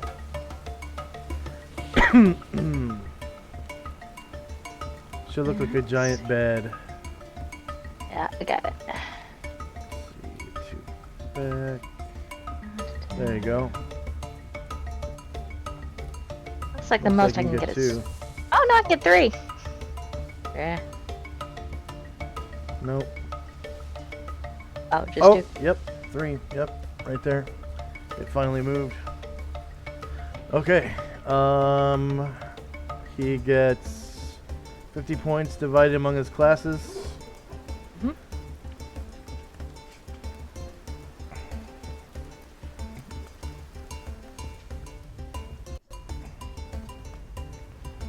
Okay, they go to sleep. I'm actually just gonna roll. I'm gonna give them 10 Constitution.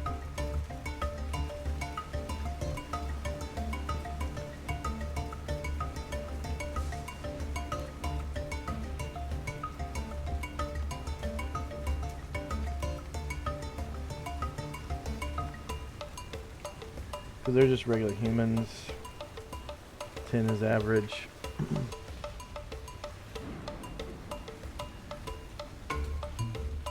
And I'm just gonna roll drowning for them.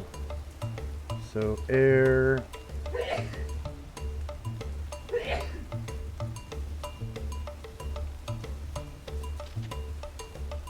This slaver.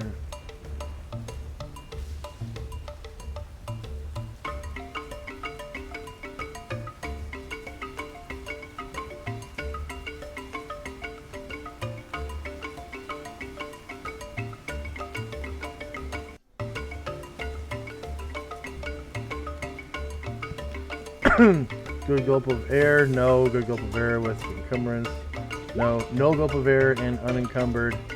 2 rounds. So they'll die after 2 rounds.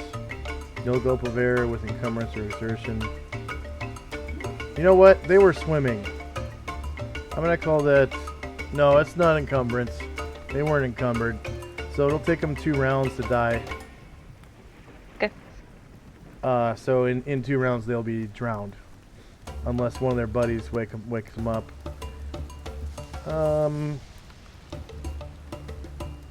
Okay, slaver lieutenant. So slaver lieutenant is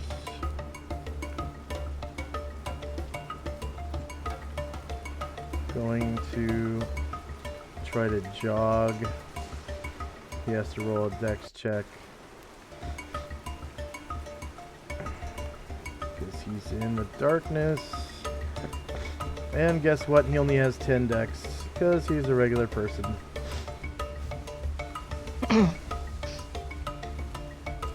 Okay, checks. Ability score. Dexterity. No mod. He succeeds and is able to jog.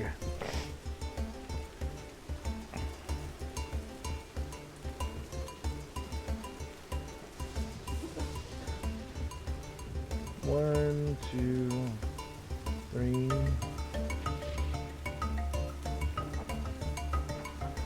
four, five,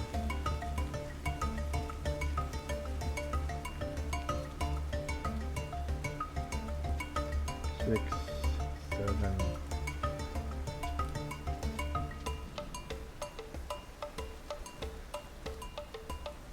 8, 9, 10.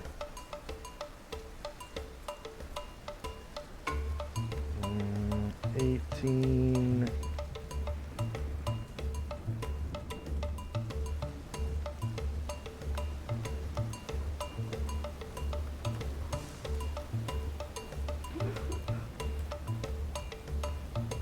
24. Alright. So again, this guy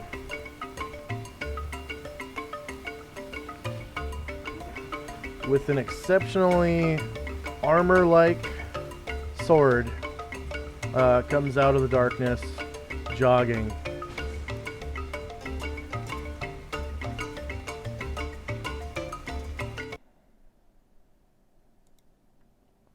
It's a two-handed sword, by the way. Very snazzy looking. Shiny. Okay, next up is a slaver.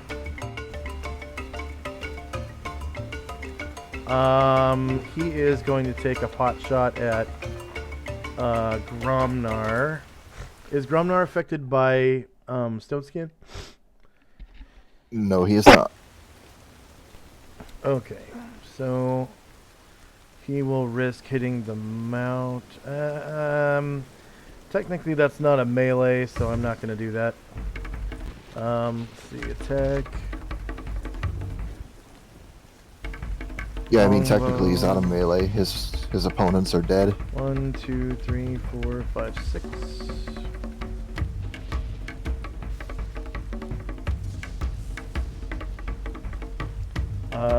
That's gonna be... Ooh, just at the flank. Just at the flank.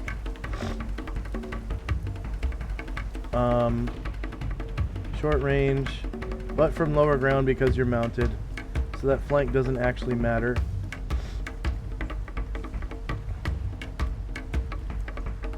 And no miscellaneous modifiers.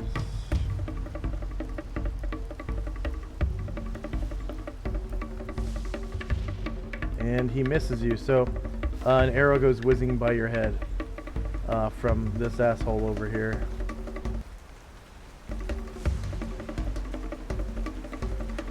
Okay, another slaver.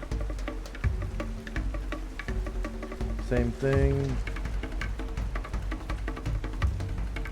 Okay, guys, Grumnar's doing his job. He's drawing fire, making himself a target. Get in here. Yeah.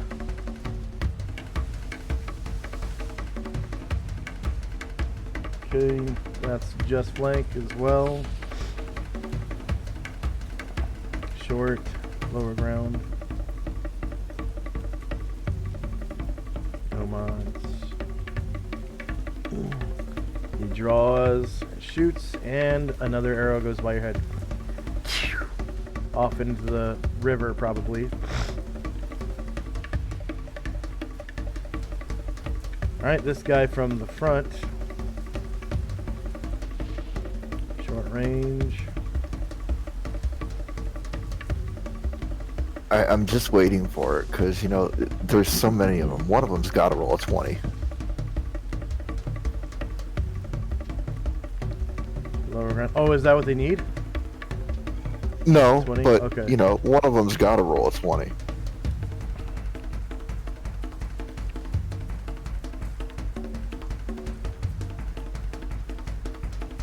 AC 11 is a miss. And he rolled a 10.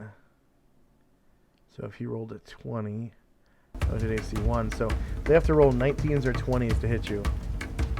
Mm-hmm. Beta wasn't meant to be on the turn order. Okay, slaver. So I'm just gonna roll d20s. It'll make it easier.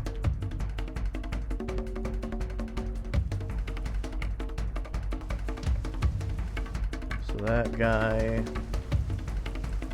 misses.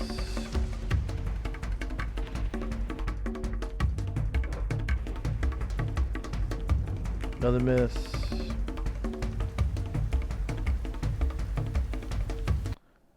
And two more. I think that last one's asleep. Oh, okay. Yeah, it was. So is this one. And Grumnar, your multiple attack.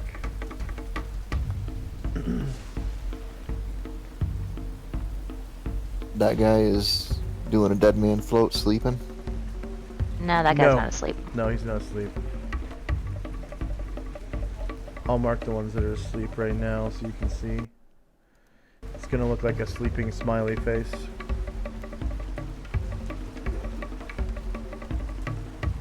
I love how when I have them both selected, it defaults to dry skull for the attacks. Oh, I hate that.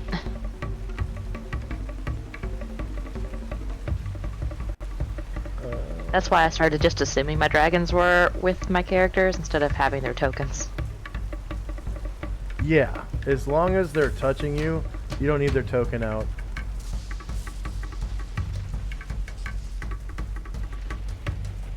And he is a -3, I believe you said, for the water.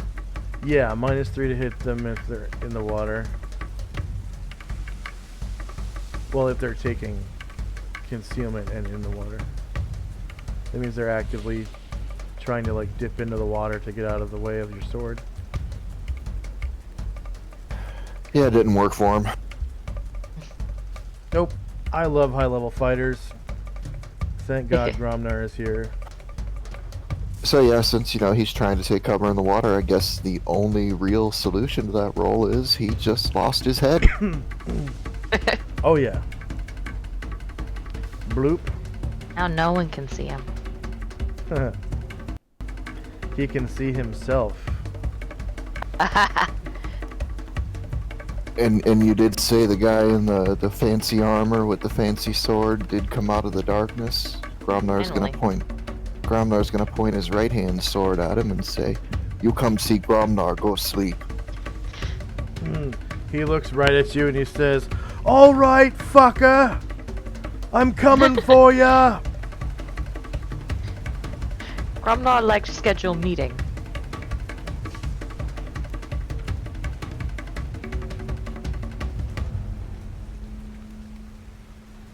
Yes. Please clear your calendar. Say again. You just need to book that entire month, Gromnar. Okay, end of round, and Asher's gonna will Asher's gonna what? herself invisible. Okay. Will herself invisible. Okay.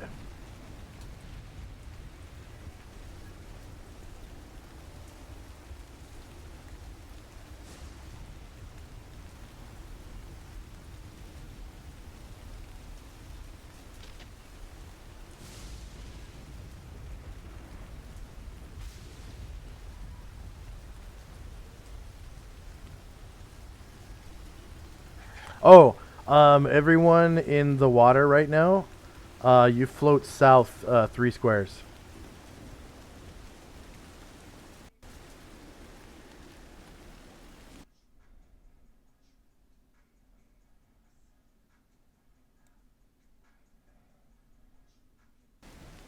Okay.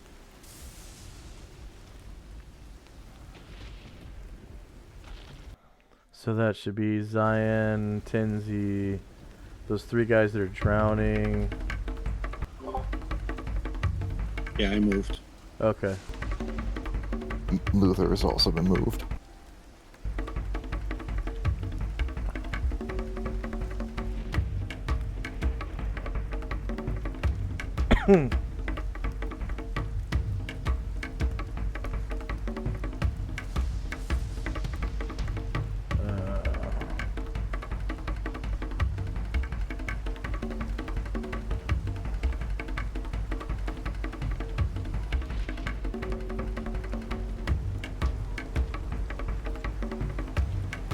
Boy, that's terrible. Even Luther with a 10 on initiative is faster than Gromnar. Yeah. Look, Gromnar's just waiting for. I mean, that's just terrible, though.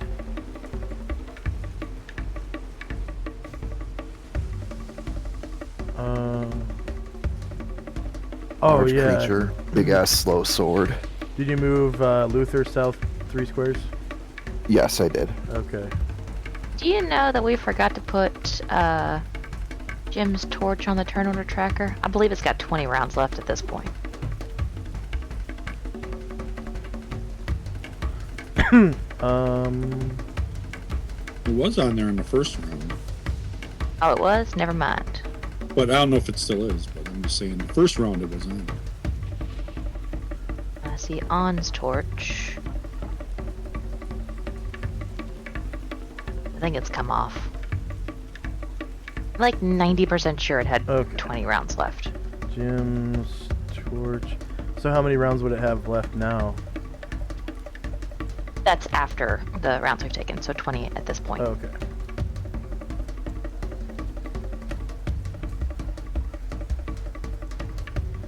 Maybe 20. Enter. Now, Josh, I have a question for you. Shoot.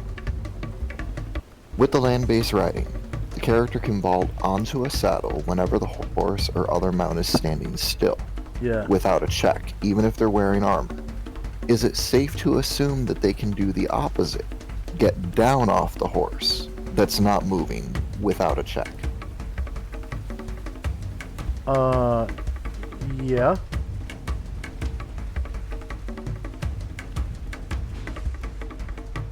But dismounting and being able to act in the same round does require a check, right? That's what it says elsewhere. Yes, if they want to get it moving after they mount. So I would assume, yeah, getting down and wanting to move would need a check. Yeah. So if you're a proficient rider, the cool thing about that is you can move the full move of the mount, make the check, dismount, make your full move, mount another, potentially you could mount another mount, right? And then ride again. Yeah, if things are spaced right, you could infinitely move, pretty much. Yeah. With that's rules as written, but of course I go by rules as intended, which would mean you probably would only be able to roll one check per round. I mean, that's kind of common sense. So you could potentially though get your mount's full move and your full move and all of your attacks because you are a specialist plus. So that's pretty awesome if you think about it. You can go really far in one round.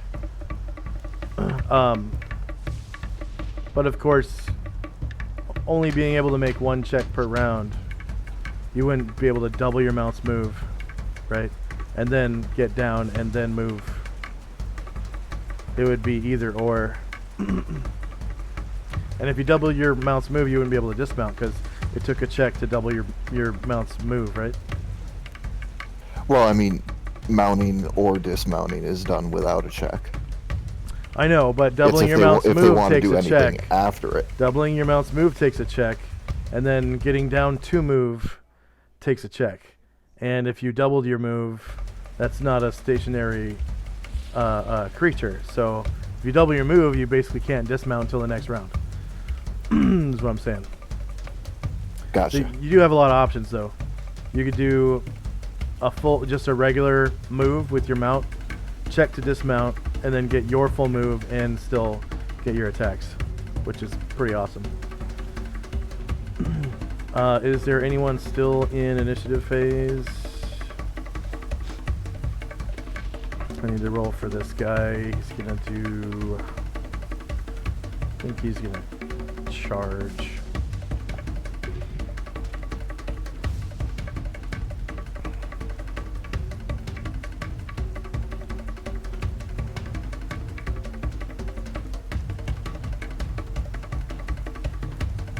Is it sad that I'm rooting for something to hit Gromnar so that we can see whether he gets totally embarrassed by falling off the horse? You get a check. You get a check to avoid falling. Yeah, but again, Gromnar's wisdom is not the greatest, and it's a wisdom-based check. Yeah, it's wisdom +3, but yeah, you're right. Okay, here we go for round 4. Or is it 5? I think it's round 6.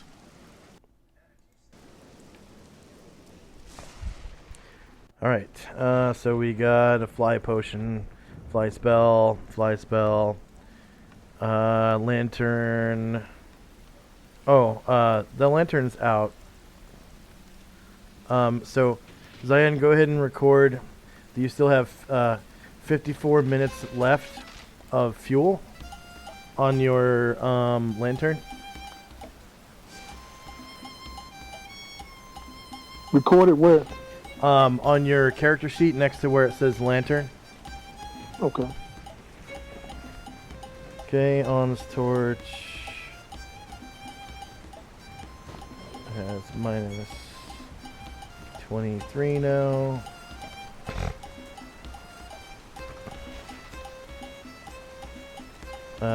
Tenzi's Detect Evil still going. Jim's torch is still going.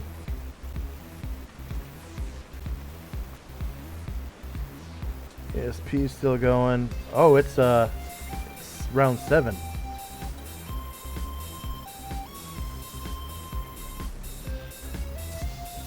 So 8:07 p.m. First up is Anatar. Antar is going to cast Sleep again. This time he wants to try and get the group over here. Okay.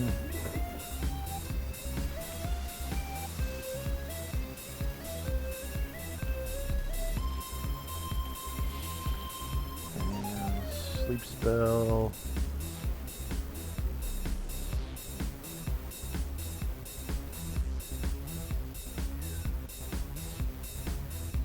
I'm happy with that. To back. Hits all 4 of them.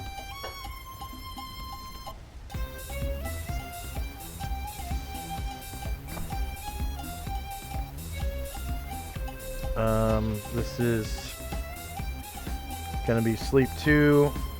What's the duration on a sleep spell?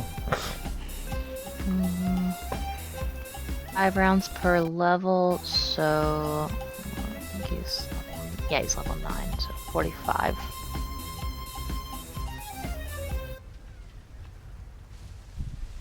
Let me double check he's not 8. Pretty sure he's 9.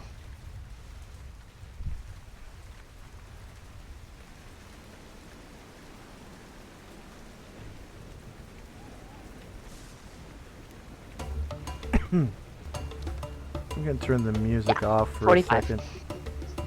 'Cause I think it's really lagging me.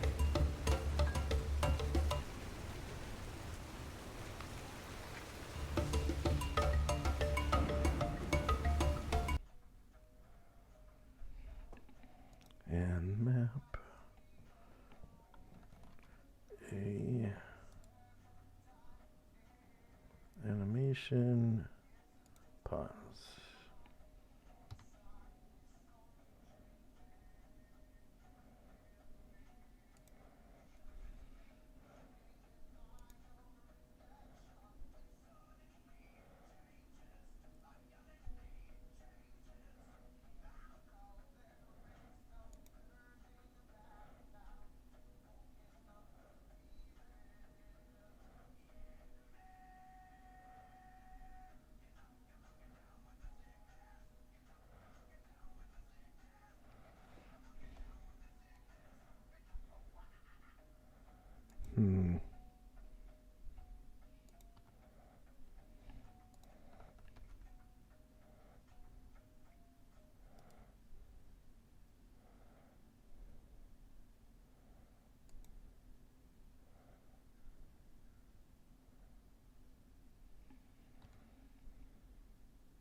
Hopefully that'll make it a little easier to... Yep, it does. Open up the menus.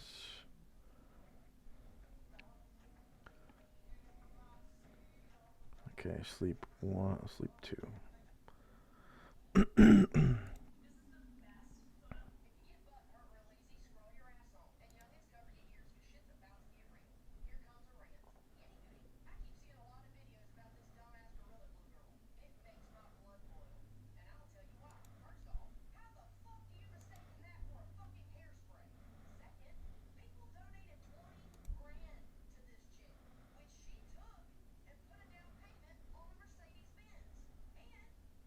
So I'm putting sleep markers on these guys.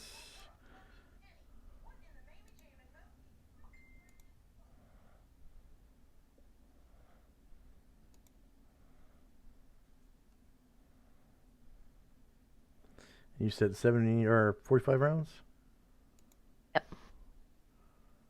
Okay, so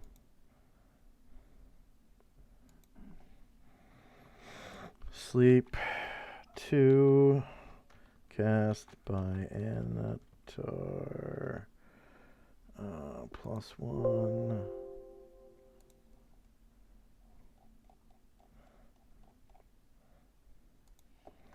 Negative 45 rounds. Okay. Next up is Asher, who is invisible.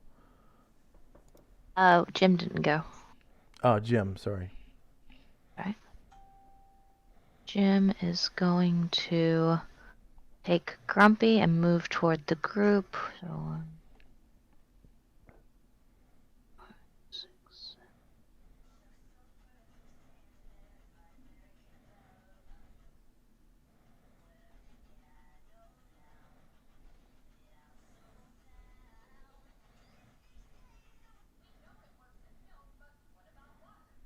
That'll be it for him. And then Asher. Hold on.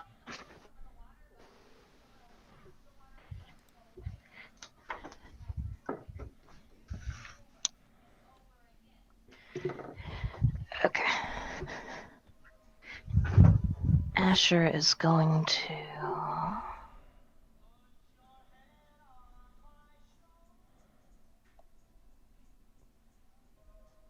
fly up 10. I'll put a plane on her. She'll leave her 16 movement. She's gonna want to get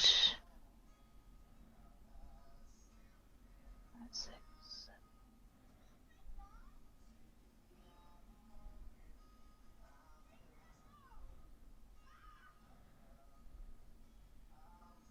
14 will get her next to the cool sword guy. Okay. And then she'll land. That'll be the end of her movement. I'll take the plane off.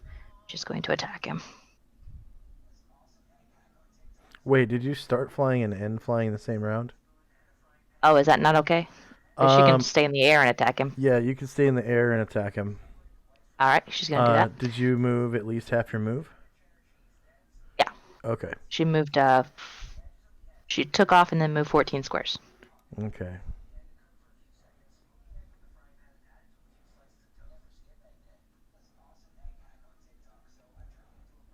So invisibility gives you automatic backstab. Alright. And you get a real close look at his sword. It's the most beautifully forged two-handed sword you've ever seen in your life. Great care was taken in its construction. It looks like it was hammered together from armor plates. You cause 35 damage. Following that, she's going to be visible. Yep, 35 damage. Go ahead and describe how you eviscerate him. So similar to the last time, she's just whipping across the battlefield, and she uses her momentum to bring her sword like into his chest, and he's knocked back as his rib cage shatters under the blow. Okay. The sword falls to the ground next to him on the right side of his body.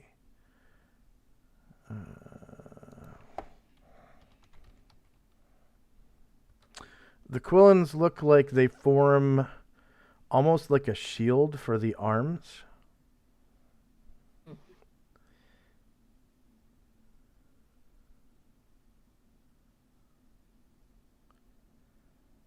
And the blade is, it looks like it's hammered together in terraces, like plates upon plates upon plates, like scales almost.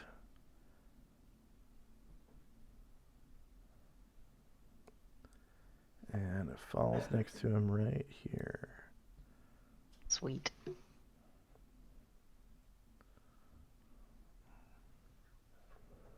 Okay. Karenglor.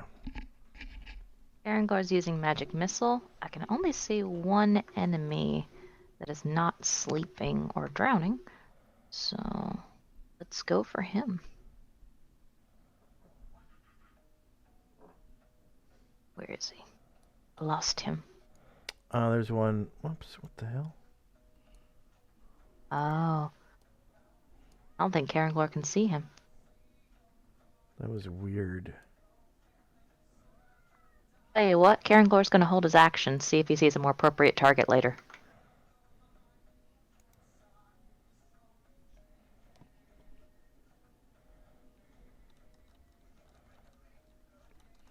Okay. On.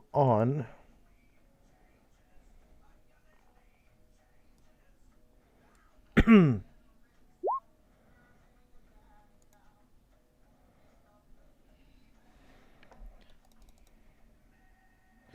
think on cast Animal Friendship on doo-doo.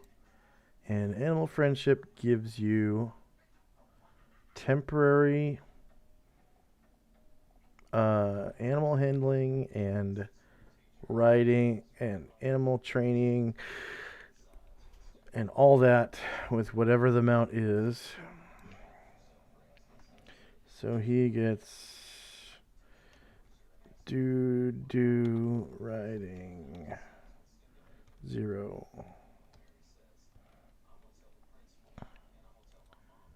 And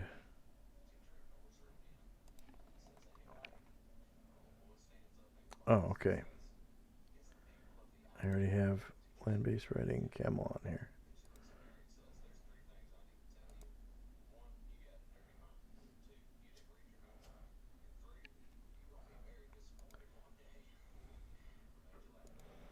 Alright, so checks.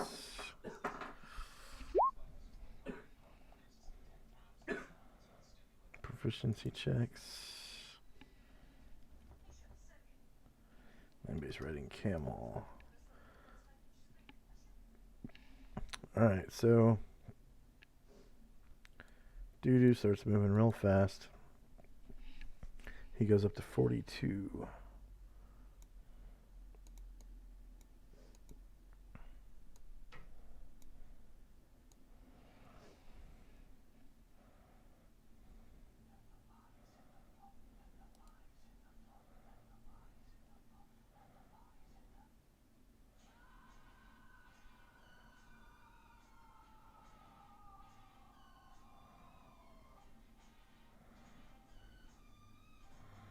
Okay. 30.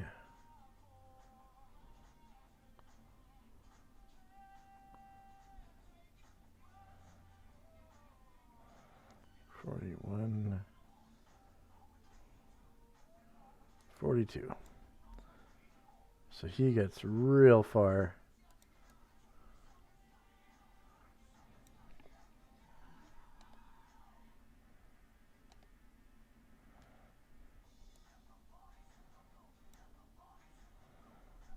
And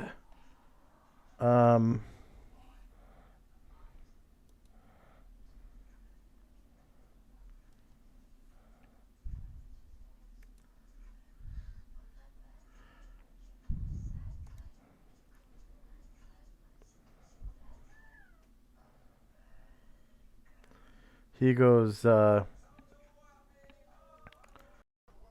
Asha, hop on. I'll give you a ride to the pavilion tents. Asher says, that'd be great. and Tenzi. So I'll move the camel to here, 8 squares. So that's 16 of his move. Yeah. Right. And then, so then I can move 5 from there. But I'm just going to dismount, take my action to dismount the Okay. camel. Yeah. So I'm going to be standing like right next to the structure here. Okay. And that'll be it. You're gonna death blow it and blow it wide open. Exactly. Very nice. I'm gonna Very, very nice. You get Just mopping up. that bonus. Zion. I'm gonna move. Okay.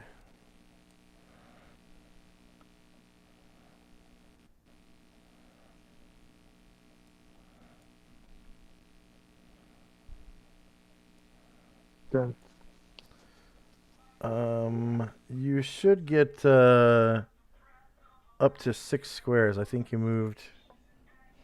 Let's see, you moved 4, so you should get 2 more. I'm wearing armor. I think I moved 9. Oh, you're encumbered? No, I'm wearing armor. I think I'm 9 in this armor. Your movement That's rate where- is 9? Yeah. That means you're encumbered, right? No. Why would your move be 9 if you weren't encumbered? Because of the type of armor I'm wearing. It slows your movement down to 9? Yeah, you can't move like 12 in plate mail or chain mail. You can move 12 in leather, but I'm wearing hide. But it's equivalent of hide. I'm not encumbered. I'm just moving right on the armor. I'm not familiar with any rules like that. Well, okay. I choose to move 4. Okay. That's my turn. Okay. Slaver. It's probably one of the ones that's drowning. Let's check here. Whoops.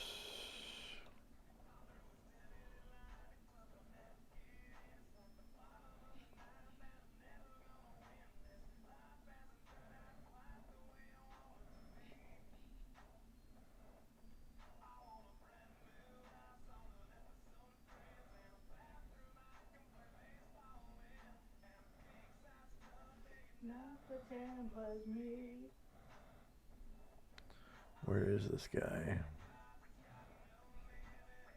Oh, this guy is one of the ones that is awake. Oh, but he is slowed. How did he get over here? How the hell?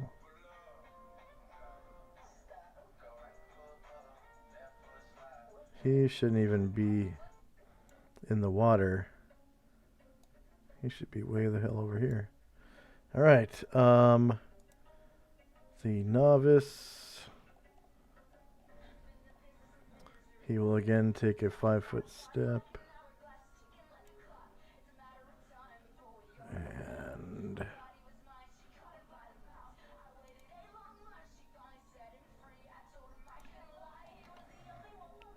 FX P4.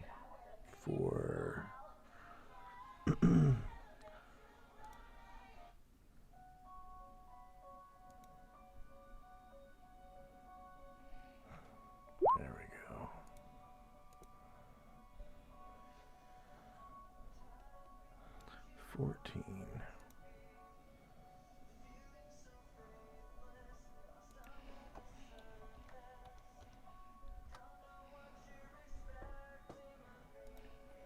All right, and then he takes his 5-foot step back. And the slave leader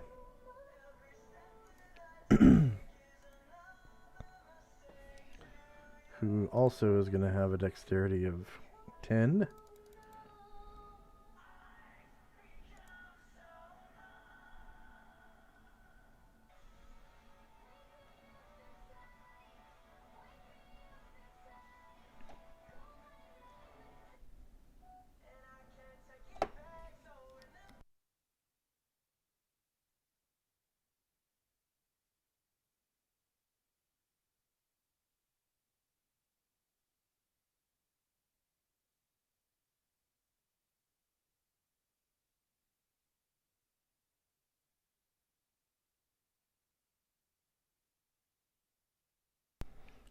Or fall.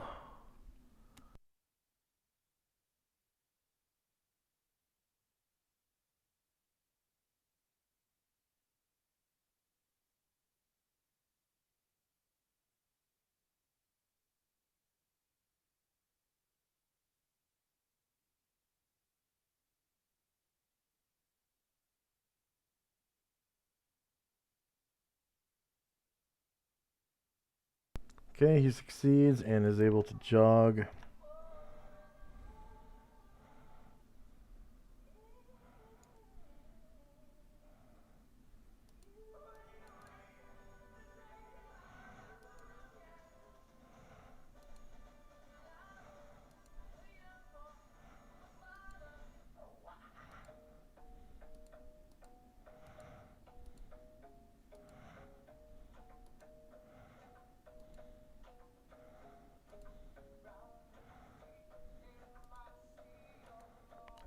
Seventeen, 18, 19, 20,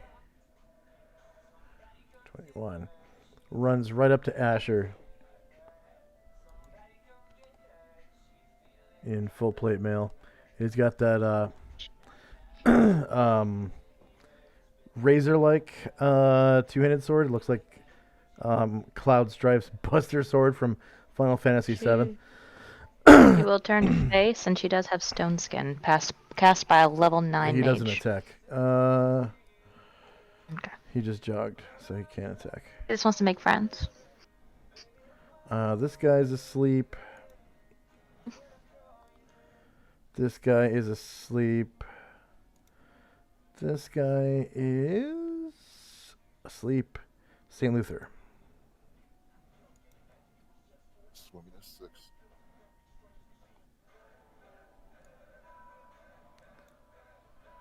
Oh, actually, after Luther's turn, may Caranglor take his turn. Yeah. Thank you. He was waiting from before? He was. Okay. I mean, that's it from Luther. He can't do anything other than swim. Alright. So, Caranglor has been holding his magic missiles for a good target, and now he sees one.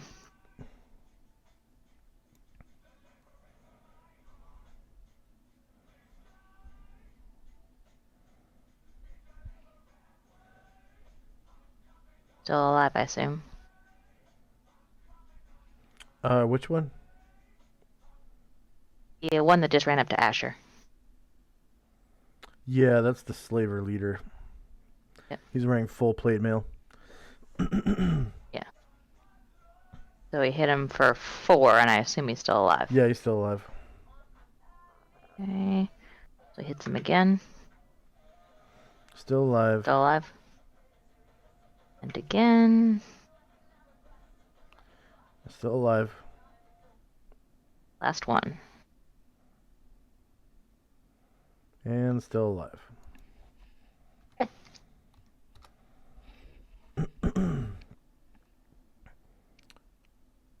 Okay. Another slaver is probably asleep. No, wait. Drowning. Okay, drowning, asleep. And asleep. And drowning, asleep. Next up is Gromnar. Somebody's attacking your girlfriend. You know, I was going to do some really cool shit too until that happened. So I'm Brad Dryskull right up on top of this guy, and then all these 3 would be in his reach for his swords. Oh, yeah. You wouldn't have to roll to hit either because they're asleep. But as you said, somebody is threatening Asher, and that doesn't fly as far as Gromner's concerned. As you get closer, you can see how razor-like his two-handed sword is.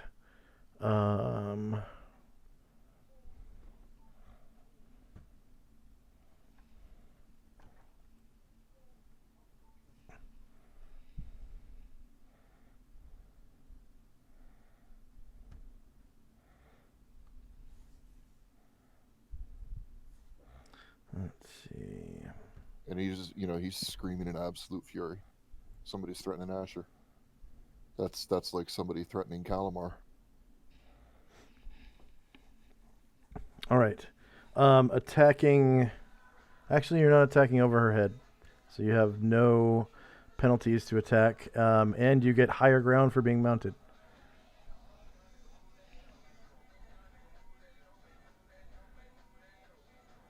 That's what I keep forgetting to change is the elevation.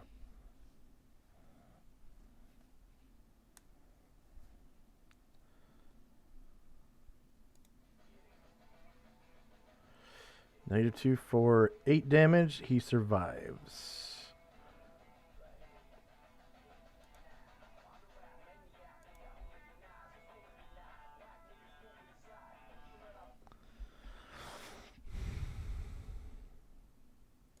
See, these swords excel at large creatures.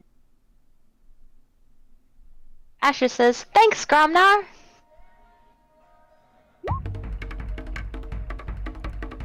She blows him a kiss.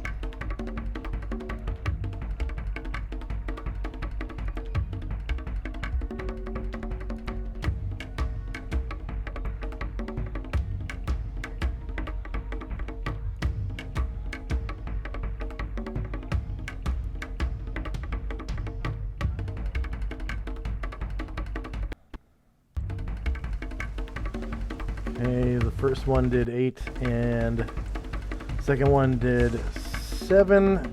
So 15 damage total, and he survives.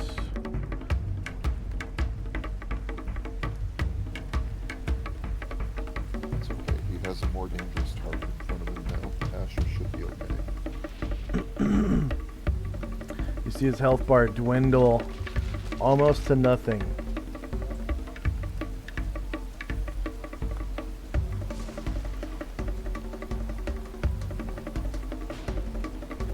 Okay, this slaver is asleep drowning. Next up is Gromnar's multiple attack. Oh, that's right. I forgot about that.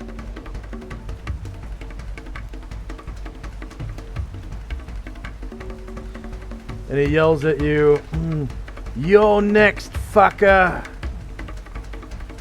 Wow. And he and points this- his sword at you. And go ahead and describe how you disembowel him. No, that's a miss. Yeah.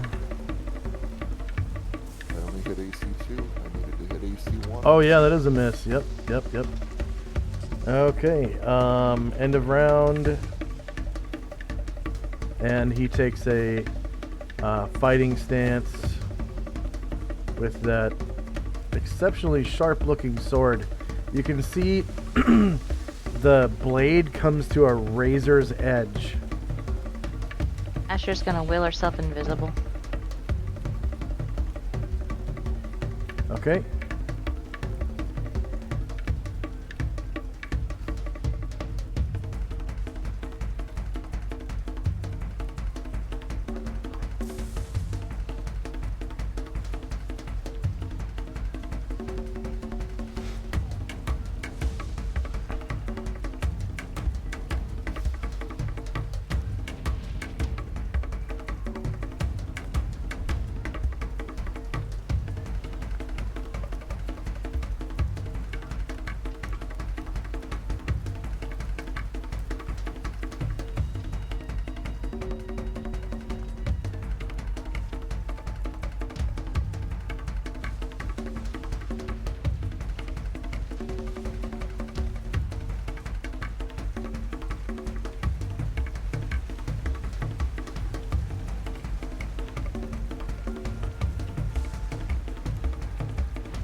I'm assuming folks in the river need to go south 3. Yep. Everyone in the river needs to go south 3 squares.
Okay, is anyone still in initiative phase?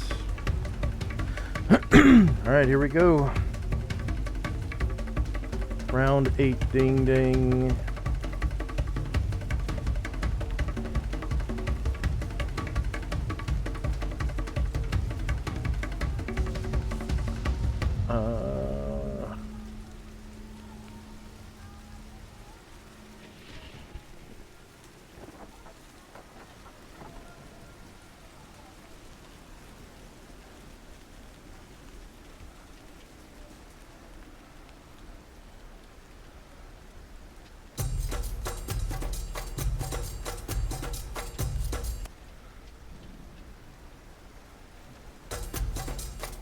And one more time, just for good measure. Okay, spells, potions, light sources.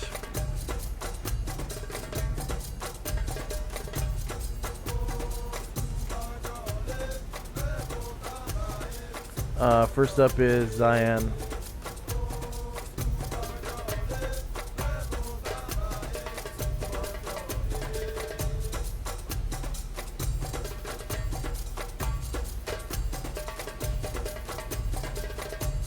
Okay, I'm done. Okay, Am I still in the water? I can't even see. yeah, it looks like it. You should be able to see 1 foot around your token, and you can feel that you're still in the water. Okay, I'm done. Okay. You can hear that it's about the same distance from left to right. Like maybe you're about right in the middle. On is going to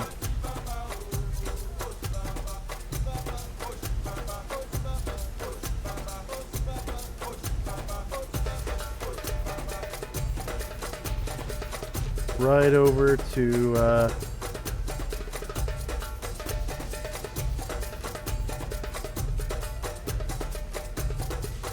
Asher.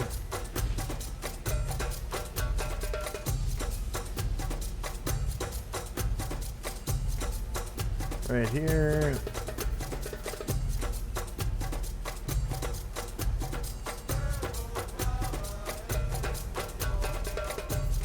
Come on.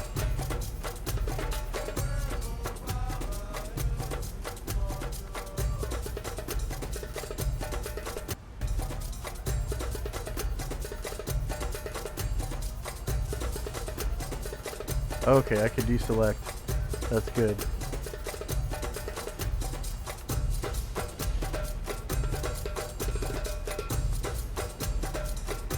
All right. As he gets there, Asher puts a hand on his arm. Okay. Yeah, he stops.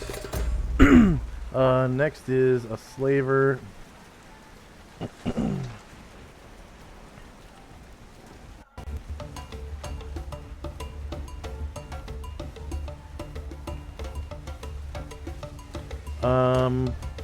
This one is slowed, but this is the round where the slowed ones can act.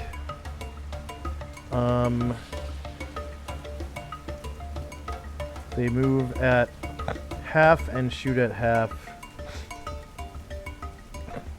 So, he is going to take 6 squares of movement. 5, 6.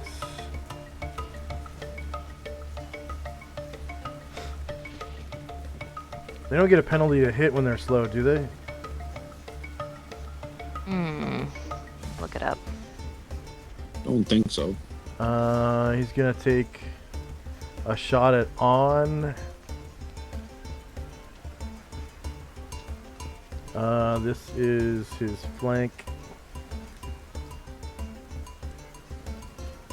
They get a penalty of +4 to their AC and a penalty of -4 to their attacks. Minus the 4 to only their thing attacks? that will- Okay. Yeah. And all dex combat bonuses are negated. Yeah. Okay, so flank, short range, lower ground, and you said minus 4 to attacks? Yes. Okay. And none to damage, though. No damage penalties. Slow is a mean spell. Yep. That's all there is to it. It's Yeah. a mean spell. An arrow goes whizzing by On's head. Probably lands in one of the pavilion tents over there. Okay, slave leader is going to take a shot at the giant lizard with his two-handed sword.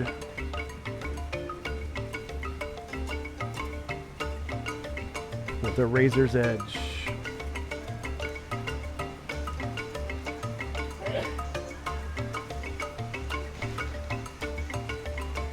I might be walking after this. Front, shorter melee, same elevation. Josh always be trying to kill mounts. No modifier. And no damage roll modifier. I mean, it makes sense to take the mount out from a little person. No, it's not a bad idea. I was just like, God damn it, not another mount.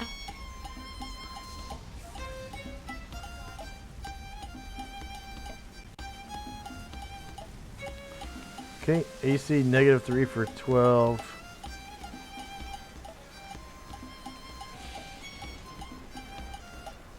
That was more than half of its total health in one hit. Yeah. And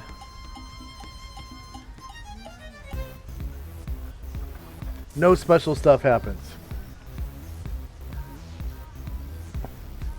No, because he hit the mountain, not Gromnar. Yeah. And 10, 8.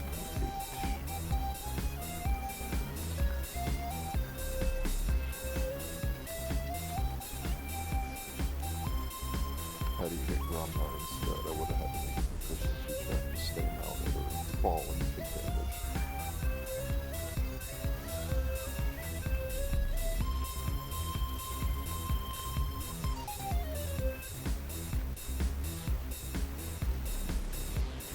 That's not what I meant. I meant from the sword. Oh, okay. Oh.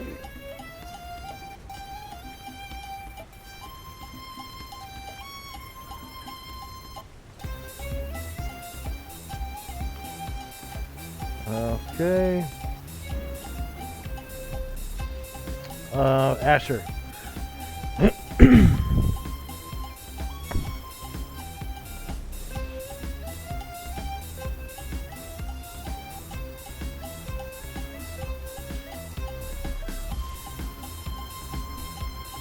Amber, either. Sorry, I didn't know I was muted. I was talking. I said, a voice from the general direction where you know Asher is says, "You can finish this up, Gromnar. He's almost dead." And she swings herself onto the back of On's camel to ride with him to the end of his movement. Okay.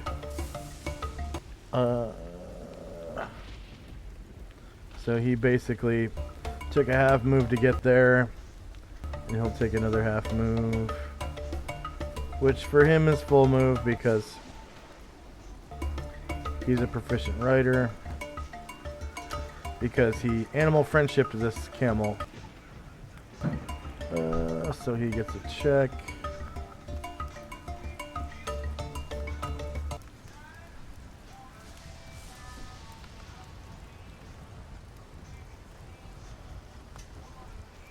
Come on, check. Proficiency checks.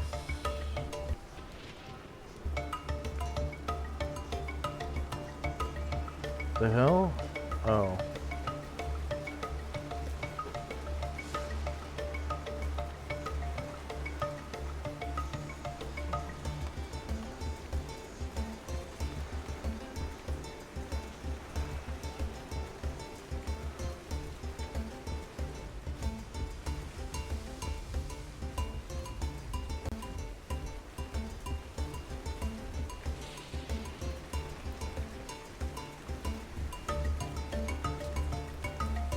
Enemies riding camel. No modifier.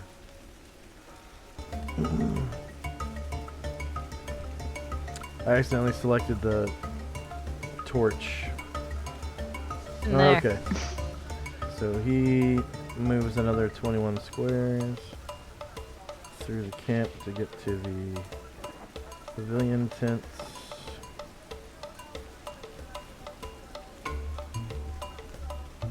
Rides right past this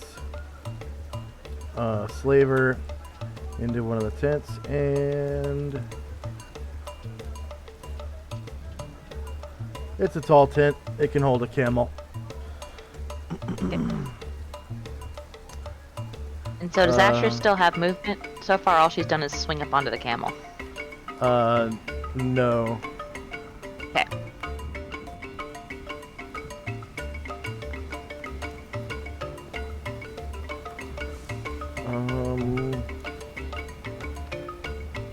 Can she get down, or have to do that next round? You have to do that next round.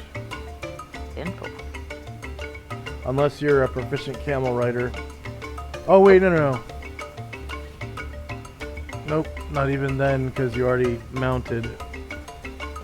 Let's see, find slaver human. Find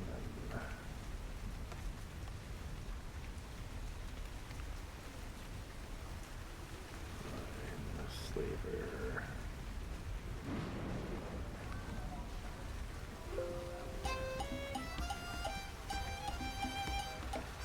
Okay. Alright, you find that these slavers have no treasure. There are just like blankets all over the place where the slavers were sleeping, and no treasure. Asher says to On, "This is fucking bullshit. Yeah. I don't even know why I wasted our fucking time."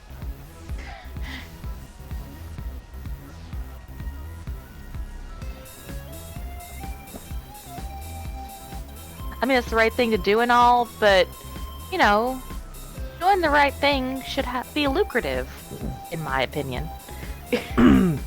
On looks at you and says, like over his shoulder or whatever, Yeah. and he goes,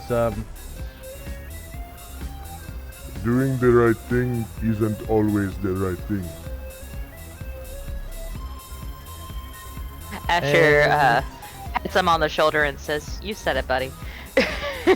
Tenzi. He concentrates on this corner pillar of the compound. And so how thick is it? It's gonna be AC 4. Well, I don't have to roll an attack necessarily. Depends on how thick it is. Oh, But how I can many get- inches? Yes, exactly. I would say it would be about 6 inches thick. All right, then I will have to roll a proficiency check to see if I can snap it in one hit. Yeah. All right.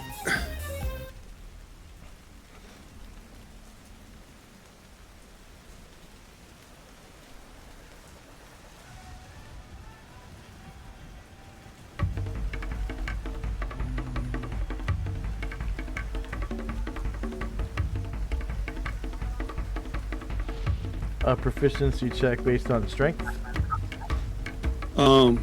It's, let's see. I couldn't get it from the proficiency check thing, so I'm just gonna roll it from the sheet. Oh, Oh. you might have to slide it up. You know how to use the slider? Okay, let me see. So at the bottom Sorry. right, there's a little button that allows you to turn the slider on, and then you can grab the box associated with the line and drag it up, slide it up.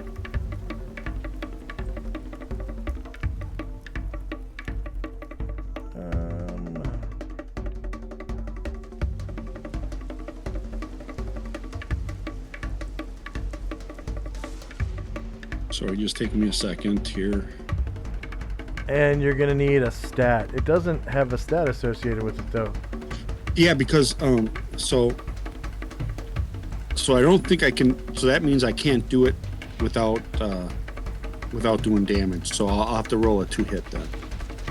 Okay, So roll to hit. so your- the, roll to so the hit. skill is if it's a half-inch thick per level. So I'm 4th level. So if it was 2 inches, I could do it automatically. Otherwise, I'm gonna have.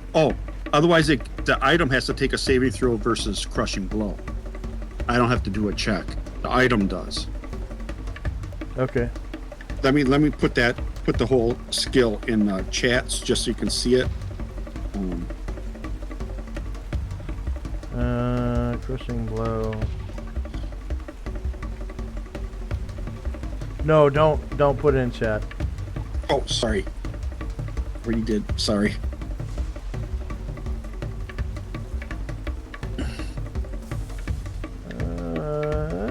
Crushing blow. The character can break hard objects with her hands or feet if she uses style B. Under ideal conditions, the character can break a wooden board half-inch thick per level, or a quarter-inch slab of stone or brick per level. So what's your level? 4. Okay, so that means you could break 2 inches. Okay. Yeah, exactly. Yeah. Objects that are exceptionally strong, reinforced, supported by other objects, such as bricks in a wall, or not shaped like boards, receiving. Okay, yeah, it's definitely a round, like log shape, 6 inches thick. Or not shaped like boards, receive a saving throw versus crushing blow to avoid breakage. When used against a creature, the crushing blow does normal damage plus 1 point per level. Crushing blow requires intense concentration. It is a no-move action, and the character can take no other actions during the round when she uses crushing blow. So it's a no-move action. You had to be there at the beginning of the round. Yeah.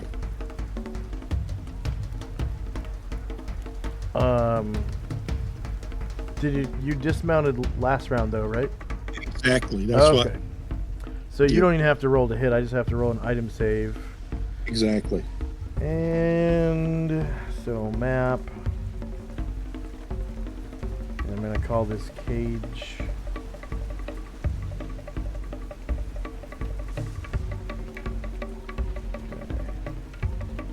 Cage. Save settings.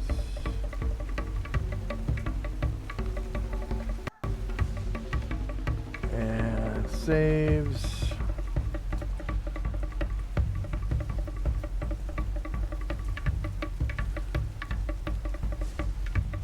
Okay. I'm just gonna use your token to roll this save. Okay, saves. Item save. And it's gonna be thick wood versus crushing blow. So cage. Damage type, crushing blow. Enter. No miscellaneous modifier.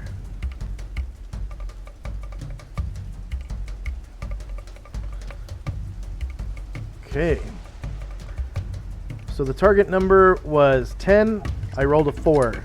So you managed to crush the upright apart. And as you do, you hit it with such force that the entire roof on this quarter of the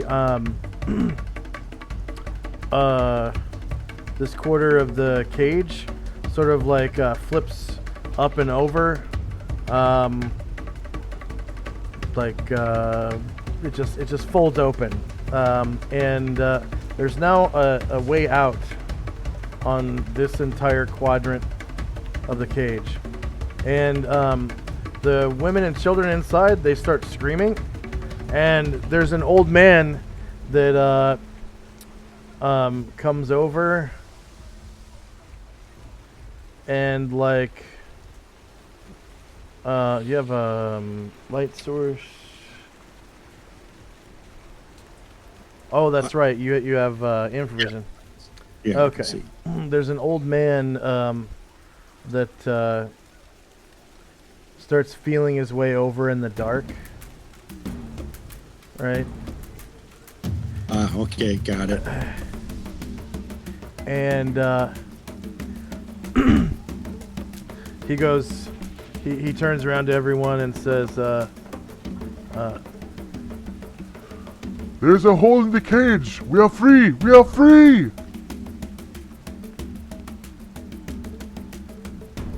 and the women and children like stop screaming, and it looks like they're headed towards you. Okay. Next Nice job, Tenzi. next up is a slaver.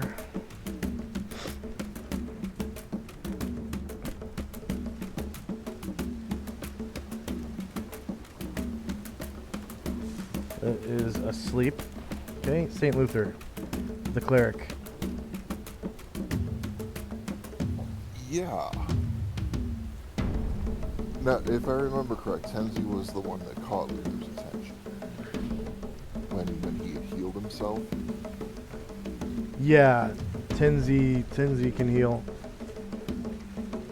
So yeah, as he's swimming along, right at the edge of his light, he, in between strokes, managed to somehow catch that this cage was there, and then it was not. And Yeah, stops in amazement. you saw him strike at this 6-inch thick, like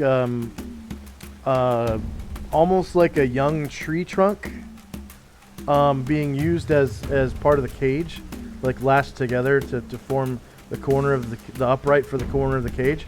And he did so with this strike from his hand that sort of looked like a snake's head, like all of his fingertips pressed together as one, like in a star shape, with his thumb on the bottom, and he just tapped on the wood really hard, like pow, like a snake's blow, pow, and it split this 6-inch thick like tree, basically, and like splinters went everywhere, and it blew the whole top of the cage open, and then the bottom of it sort of fell inward, and it was like, connected with like wire and stuff, but the wire is now wrapped up over the top of the cage, and it kind of sags down a little bit, like some people are gonna have to duck to get out, but still the cage is open. Luther is far from being low level and inexperienced, but I would have to assume that this is something he has not ever seen before, and he is amazed. He has stopped swimming and is just staring for a moment or two. The only martial art he's ever seen is ninjutsu. So this is something completely new to him. Yeah, I mean, that was amazing. This guy just barehanded decided to bust Yeah. open a freaking tree. Yep. And that is Luther's turn. He is floating in field plate in the middle of a river, staring slack-jawed at it in shock. Okay.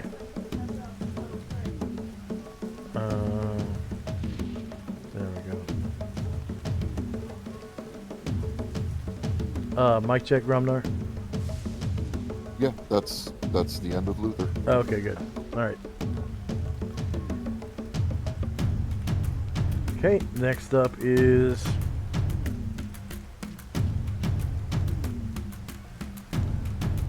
one of the slavers. Come on. Oh, there it goes. Let's take a 5-minute break, and I'll do the slavers. I gotta exit the page and redo my VTT.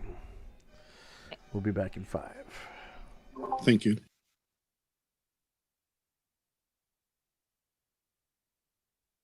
way, because it just seems like really coincidental that Luther is always the one who just sees him do this cool shit. Seems that way, doesn't it? I mean, he caught him healing himself. Now he catches him breaking open a cage, and it's only Luther. Right?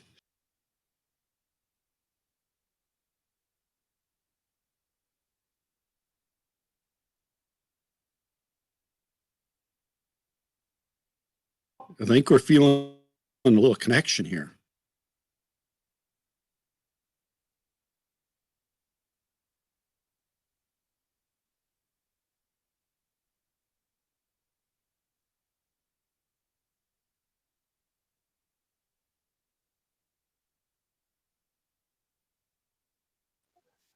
I mean, whatever it may be, if it takes out evil creatures and the magic is good and heals people, Luther's okay with it. It's just pretty amazing in his eyes.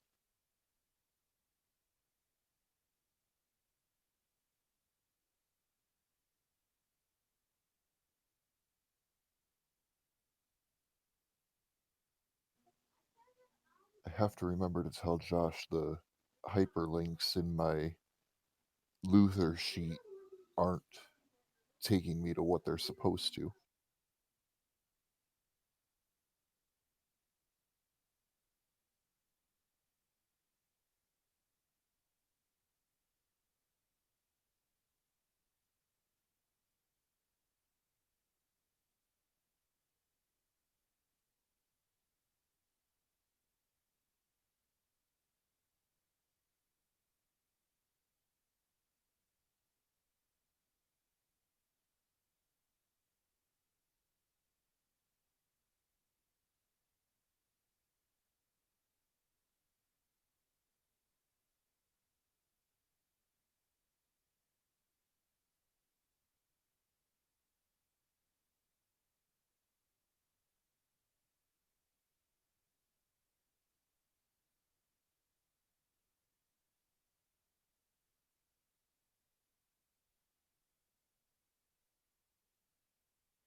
This was perfect timing for me to ravenously take down my lunch.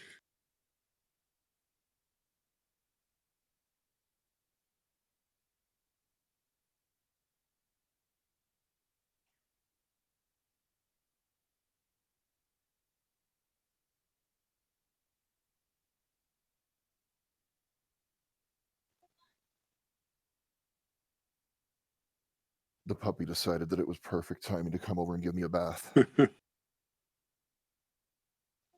I use the term puppy loosely. She's almost a year old now and probably closer to 70 pounds than 60 pounds. She has That's a big decided that dog. she has decided that I am her human and she is my caretaker. She bathes me at least twice a day. Like right now, I knew this is what she wanted. I take my glasses off and she's cleaning my eyes for me and the rest of my face.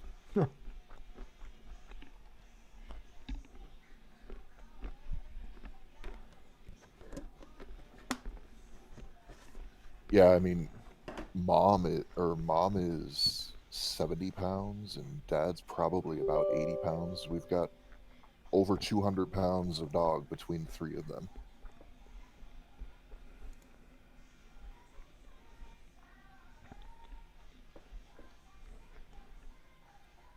They're cowards in the house, but when strangers are around, they do the bulldog thing, and I feel bad for anybody who decided to break in here. I really do.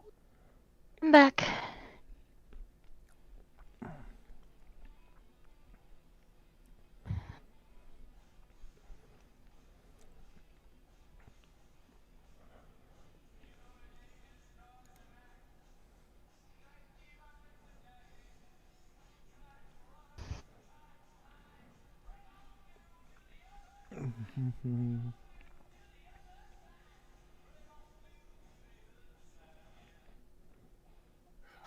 Oh, so Josh, Huh.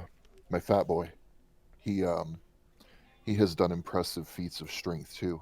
I'll be holding him, and my wife sits, or no, my wife is holding him. I'm sitting in the desk chair that's got the wheels and whatnot. I'm over 200 pounds. That cat will grab the back of the chair and pull the chair with me in it, trying to get on the back of it. Mm.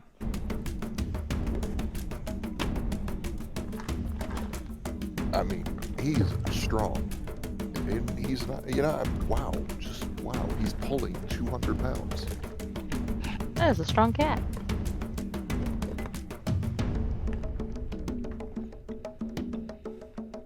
He grabs a hold of the back of the chair with his front paws.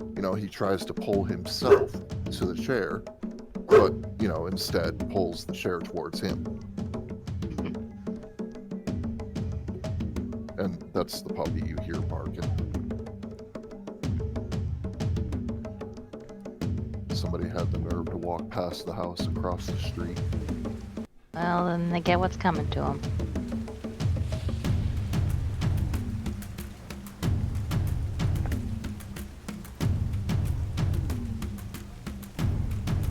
She's such a little sweetheart, though. Like I said, she's my caretaker. She, in her eyes.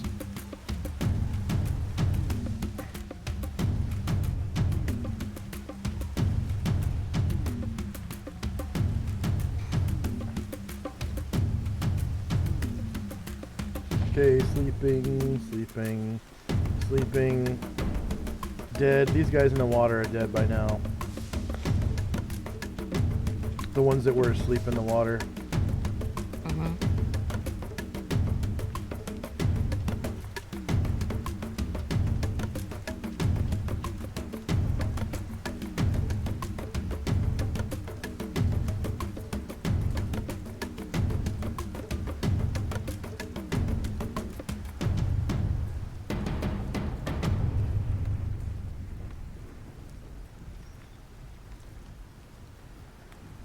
These torches on the ground would go out by now because of the rain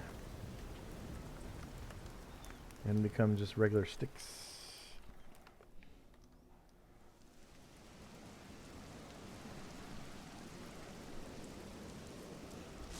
And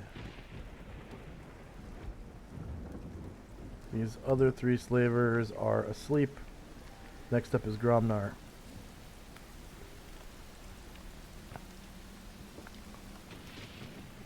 Let's see if we can finish it this time.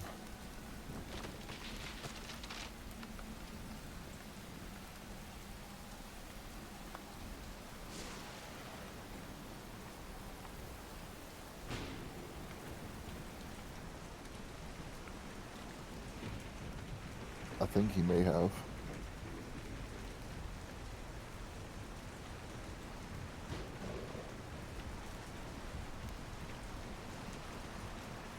Wait, where is the lizard and Gromnar?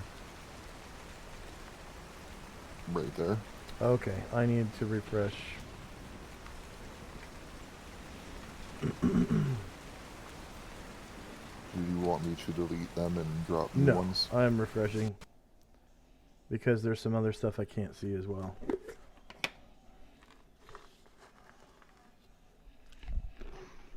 Like on. Can't see on.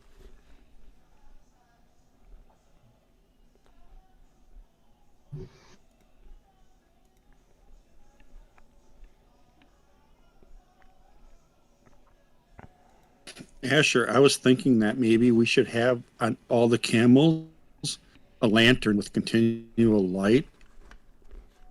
That's not a bad idea. So they have like headlights. So I'm like, and then in I situations like like that. this, they would be, yeah. That is not a bad idea at all, honestly. I like it.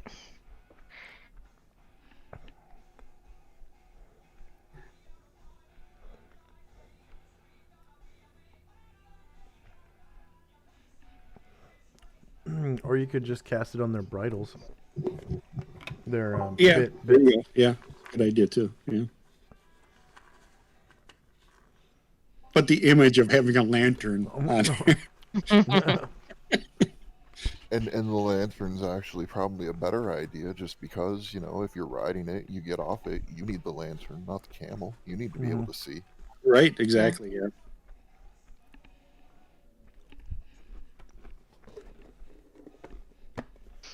Or we leave them on the camels, you know, and smack their asses, watch them all scatter, so we've got a huge field of light in the darkness.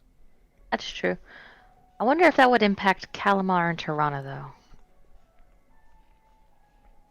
though. Could be. Yeah. Yeah, it would affect their infravision, or mine too, for that matter. But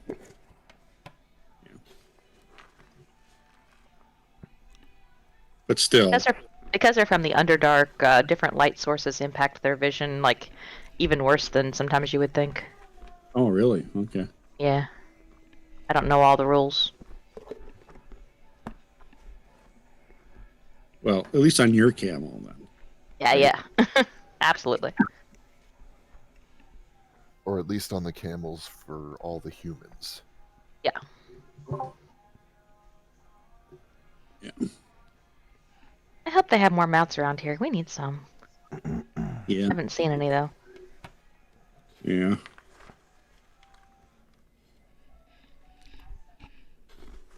I don't mind walking, but a horse would be better. I guess we're about to make a boat, though. That's true. It'll be interesting to see how we fit all these creatures on there.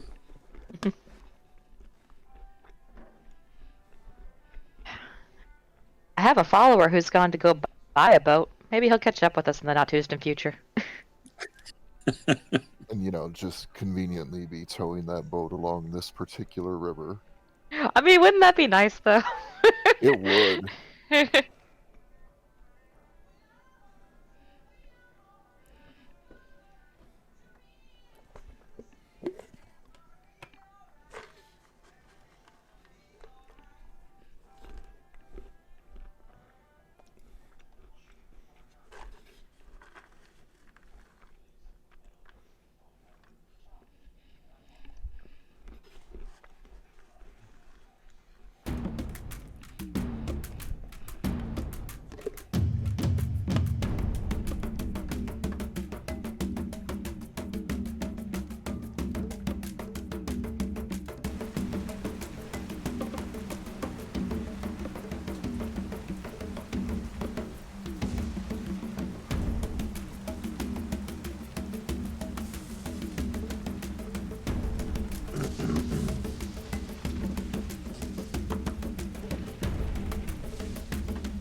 Okay, these other torches go out from the rain.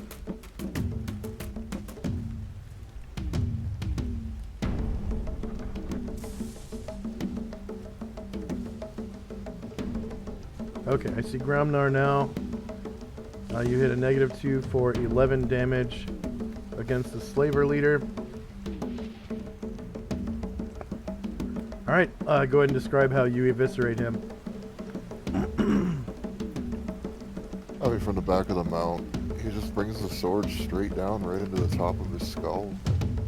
Kind of cleaves the head in two, but it's still attached, which is really creepy. The good old head splitter.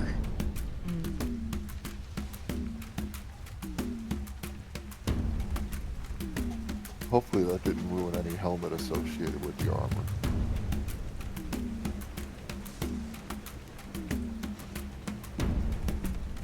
So the sword kind of looks like this, and he drops it to the ground as he dies. It looks like that, except it's, you know, perfectly forged and not rusty or anything.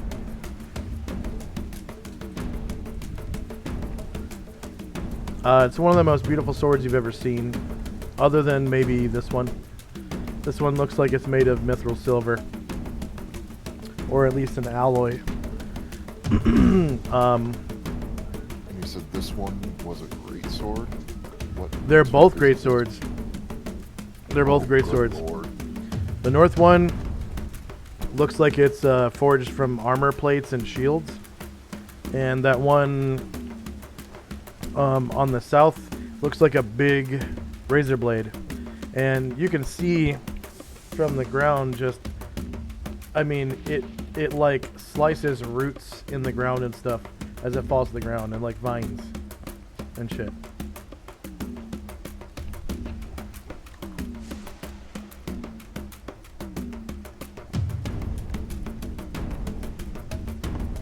Okay. So you did 11 damage to him? Yeah.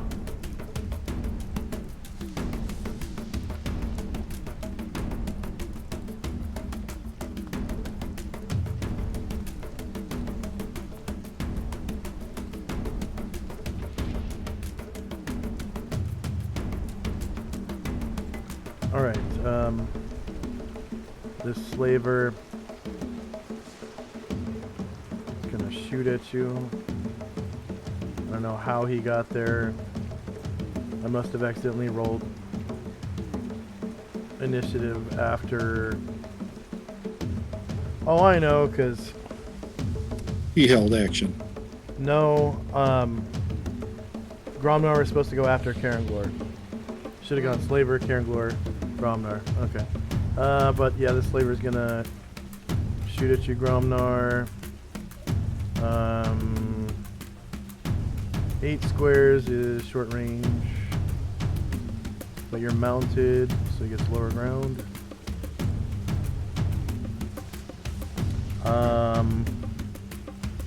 I believe that is flank, actually. Flank, short range, lower ground. No mod, no mod.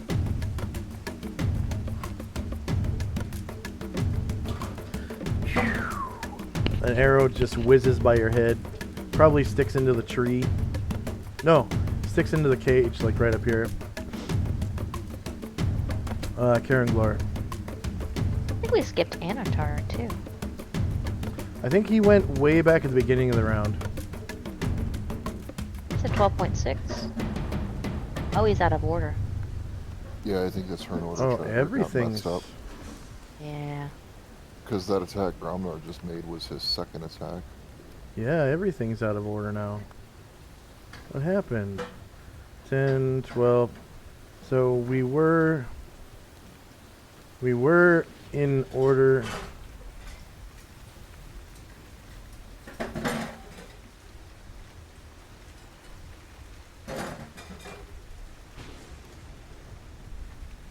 Yeah, we started in order. Yeah. Let's see. That's weird. So Caranglor is 12.9.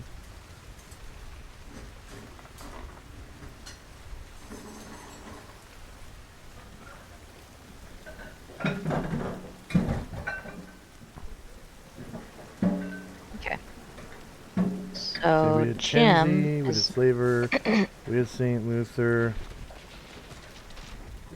So Gromnar would have been on 16.49. Okay, Slaver. 13.57. Sleep would be down here.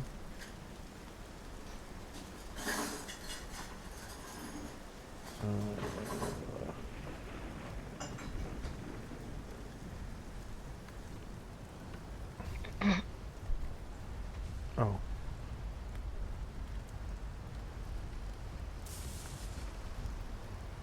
Actually, I guess at this point, easiest way to do it would be who went last before Gromnar. Was it Tenzi with the cage? Yeah, I think that was the last player who went. Yeah. Okay. So I'm gonna put this guy back up at his health. Hello.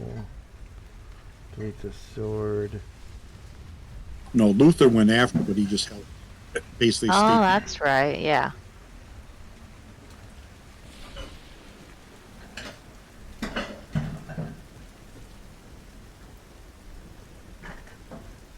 Okay. So negative 141. Enter. Negative 93. Enter. Negative 44. Enter.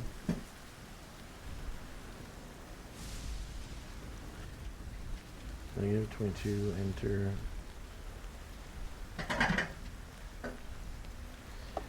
Negative 20. Enter.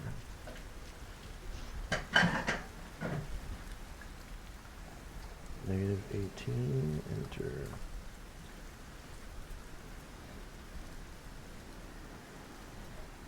Negative 8. Enter. And negative 4. Enter. So we had, yeah, we did Zion all the way down to. See, I know the slaver leader attacked the lizard. We did Tenzi, he blew open the cage. So this would be the slaver. That slaver is asleep. Anatar, then Okay. Caranglor, then St. Luther. Guess so. Okay, Anatar. So Anatar goes like he's gonna move, but Caranglor puts a hand on his shoulder, and so Anatar is going to hold action until after Caranglor. And Caranglor is going to cast Improved Invisibility on Anatar.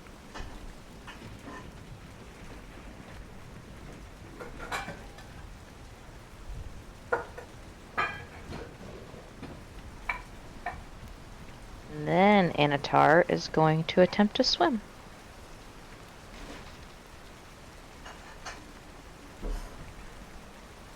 Is he a proficient swimmer? No. So each square of water counts as 2. Okay. 2, 4, and he has So we can get that far. 2, And that'll be it for the both of them. 8, 10, 12, 14, 15, 16. Yep.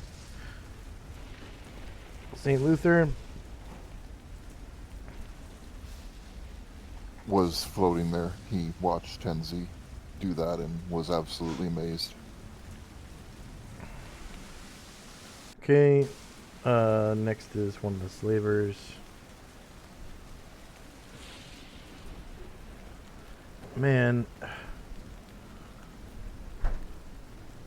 Every time I restore the virtual tabletop, all of my playlists get spread open. Awarding Caranglor points for the spell.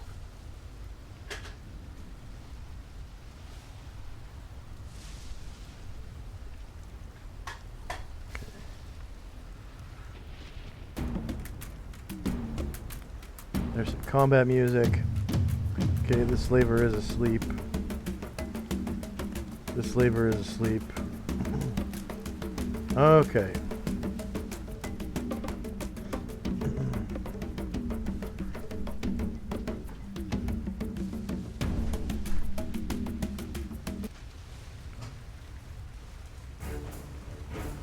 Uh-oh. Mm. Oh shit. Sounds bad. Mm-hmm.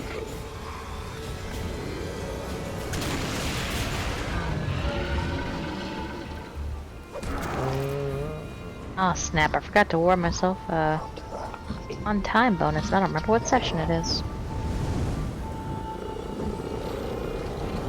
333. Thank you.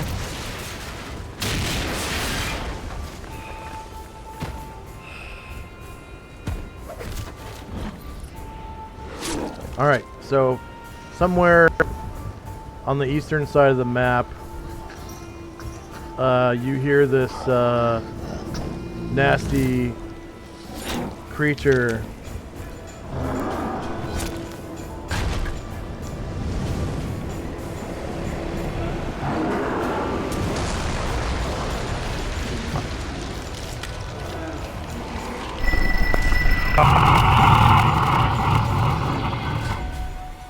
That does sound really bad.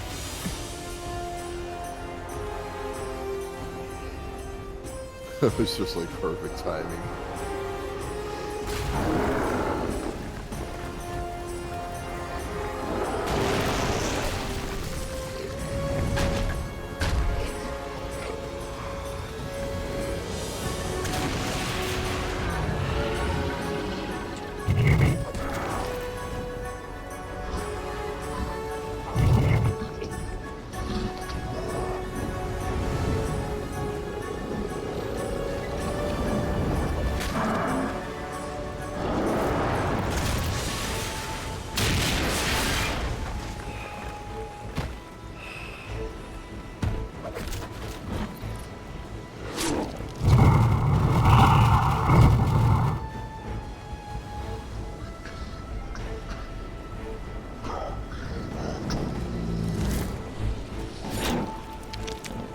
Can you hear me?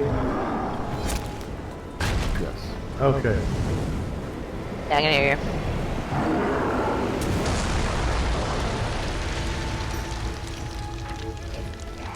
And then this strange, unearthly voice says, I will consume your soul.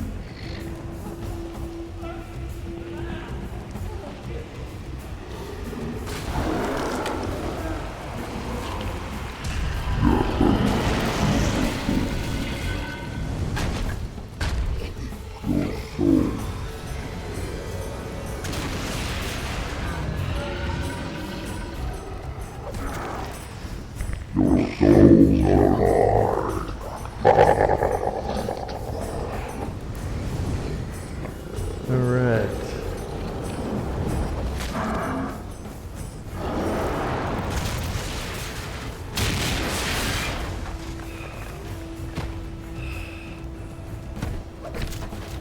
And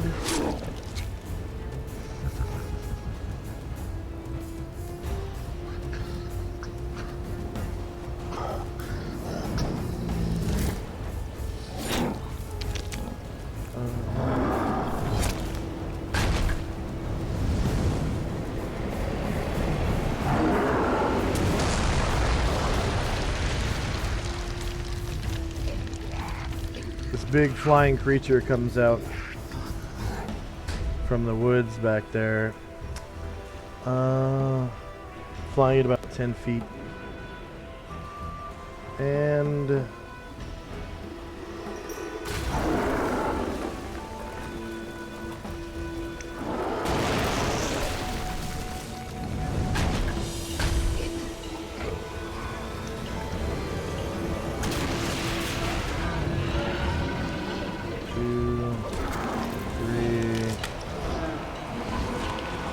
it lands right here. Well, it doesn't land, but it stops flying. And it looks all too familiar.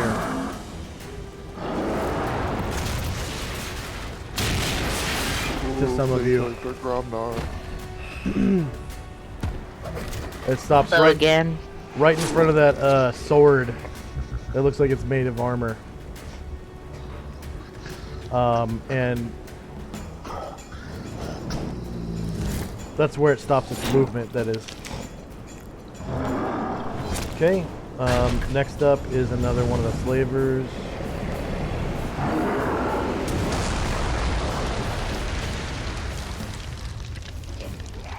This one is asleep. Next up is Kromnar. No, this is a reordering of the turn order tracker. killed the slaver leader with that attack? No, the slaver leader is still alive. Okay. So you can kill him now. You did how much damage? 11? That's 11. Yeah. Enter.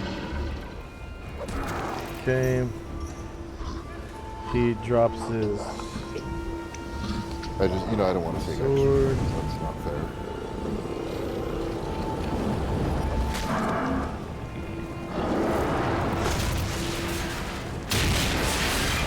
Drops his sword right here. And you get your offhand attack now. If you want to take it. He already knows that his sword isn't going to hurt this thing, so there's no point. Okay. And now you get your main hand attack, multiple attack. Same thing. Okay. Initiative.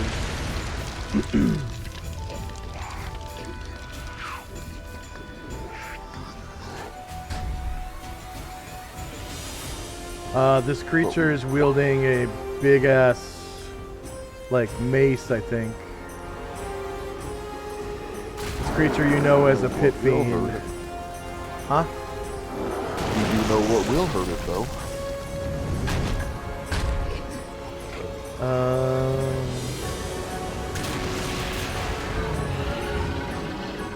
So it functions as a war club. So that's a big ass mace.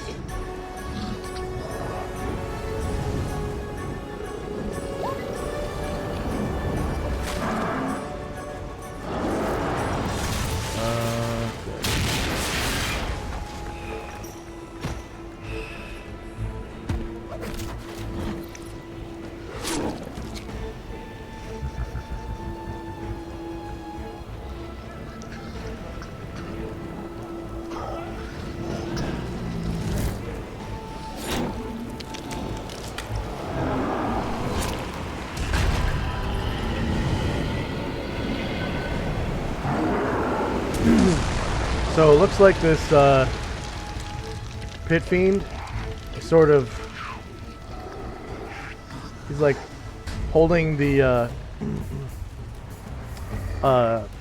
war club in his hands and sort of like guessing, like weighing out, looking at the two-handed sword on the ground, looking at his war club, looking back and forth between them.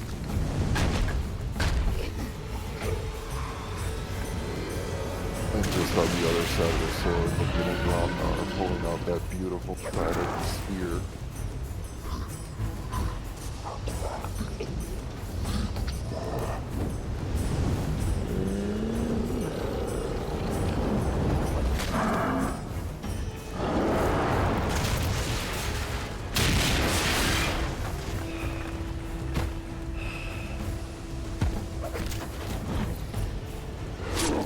Anatar, please have a second attack. Yeah. Thank you.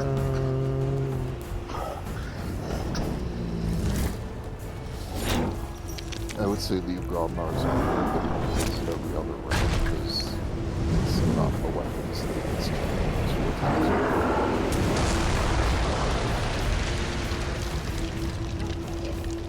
Are you speaking directly into your mic, Paul? Is that better? A little bit, yeah. It got pushed off to the side because I had a cigarette in my mouth. I was going to say if you wanted to make it easier for yourself, just leave Gromnar's second attack on there, but he only gets it every other round. Yeah. What level are you? He's level 10, but it's not the weapons that he's Okay. Using your trident. extremely proficient with. Yeah.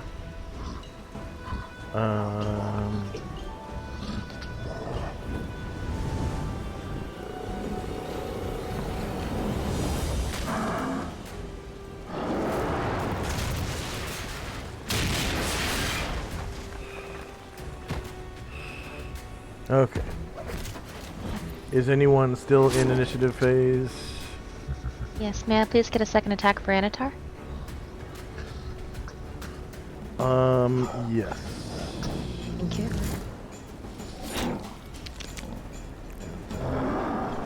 Control you. Thank you. I already forgot what the.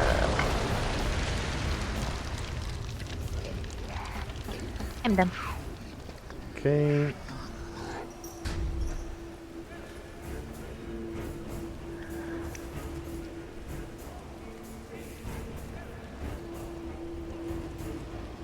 And once more for good measure. And check. Okay. So we got fly potion, fly spell, sleep, torch, yada yada yada. Time now 8:09 p.m. March 7, 1185. Kalmar CSP has 3 rounds left at the end of this round. Next up is Gromnar. And I am relishing this moment that Gromnar is first in a round. Yeah.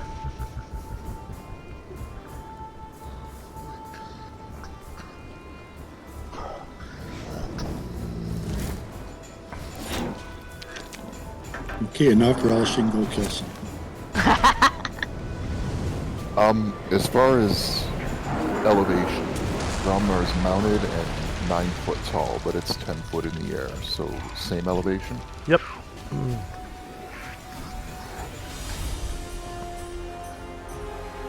Haha, yes, that'd be cool.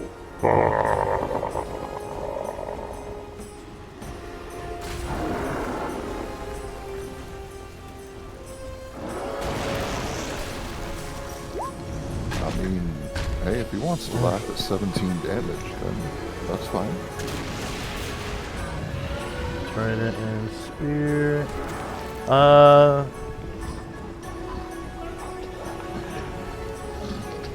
The spear passes through him as though he were ethereal. Awesome. You do I 10 can use the damage. Trident two-handed.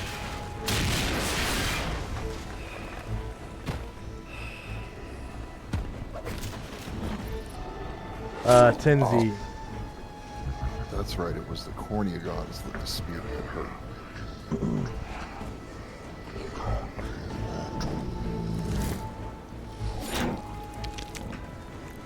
Oh, and Gromnar. Roll a saving throw versus Not fair, not fair.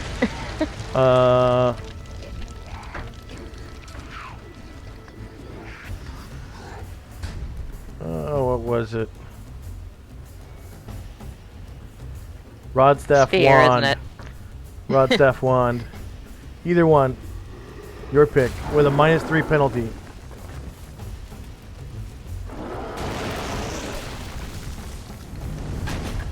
And you can see these guys run away in fear. Ah! Ah! God damn it.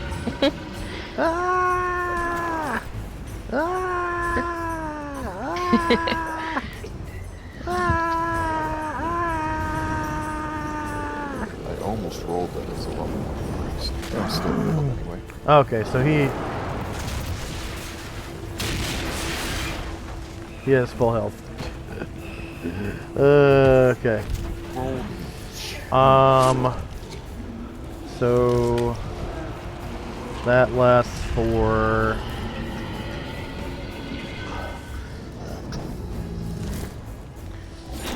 1d10 rounds.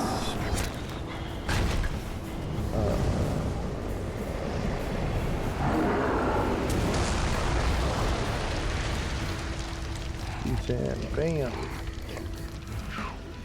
Okay, so Bromnar's Fear lasts for 9 rounds. Good luck, guys. That's forever.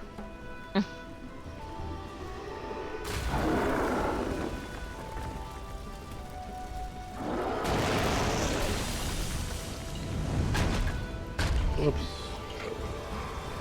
One of two things will happen by the time that wears off. Everyone will be dead, or everyone will have followed Gromnar. Is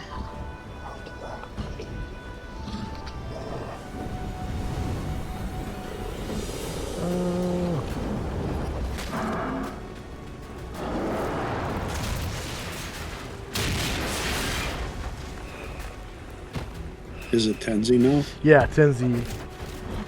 All right. I tell the people in the tent or the cages that a light is coming. I'm assuming St. Luther will make it across in time. And I will move.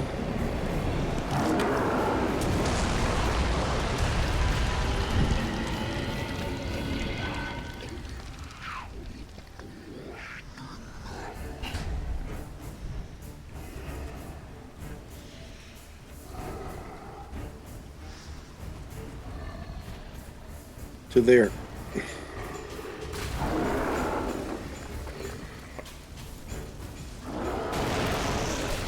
And I think that'll be it.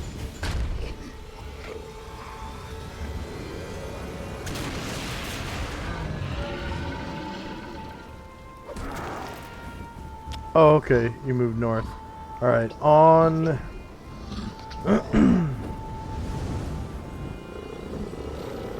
What can On do?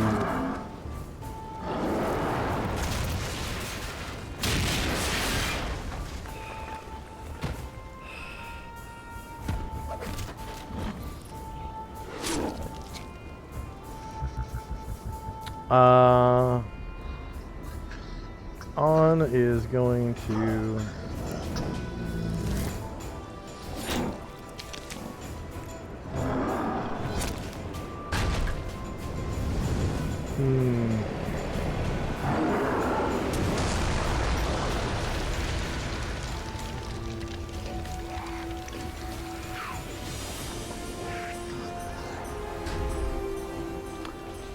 On is going to cast plant growth around Gromnar. Huh.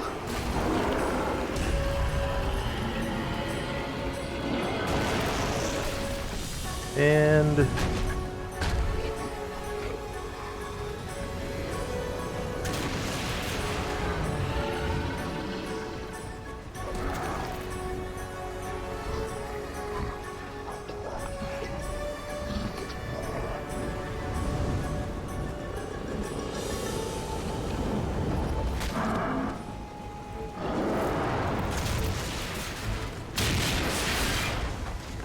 plant growth is level 3. I gotta read the thing.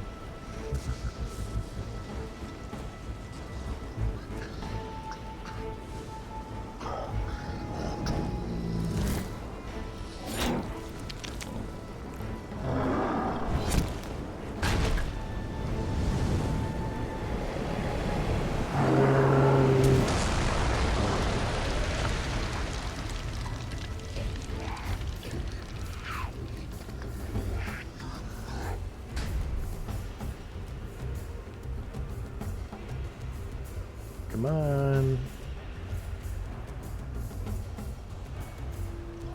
There we go. 40,000 square feet. Say 40,000? 40,000 square feet at its current level, yeah. Okay. I think those spelling in the cast should only shoot it.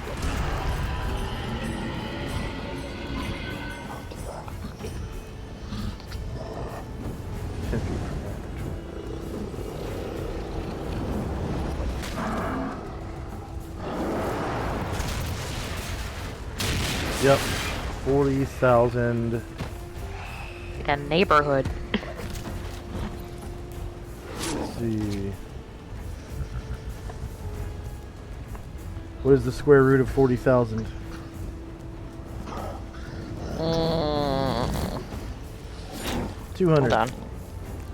Okay, good. 200. Alright, so we got the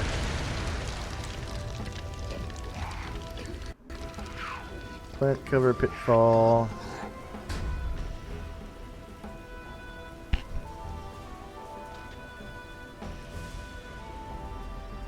I'm gonna center it on Gromnar.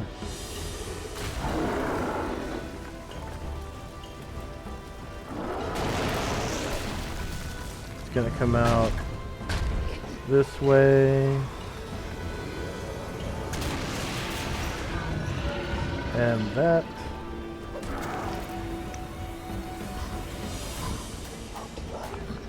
And stop.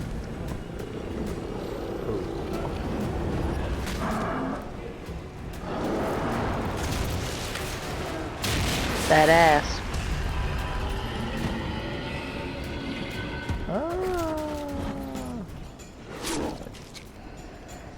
Okay, Asher. Asher is going to... If she flies off the mount, does that count as half her movement? Flies off the mount. That's a special maneuver that requires. You're talking about with the spell or the potion. That doesn't require anything special. Okay, so her move. She still has her full movement after this. Oh, you're gonna move the mount and then fly as well? No, she just wants to leave the mount, but she's Yeah. doing it in flight. So I don't know if she has to lose her action or movement or whatever from No, flying. No. Okay. You can fly and attack. Because dismounting is this whole Right. balance rigmarole and getting your feet in the right spots, and if you're just She's not going to attack this time. She's going to stop here. She's going to land, and she's going to. I assume there's in this plant growth spell. There's plenty of space to take cover and attempt to hide in shadows. Yeah. And you can only move at 10 feet per round if you walk through it. Okay. You can only move at 10 feet per round. And And that's with, like, hacking through it. Alright, that's fine. She can still fly.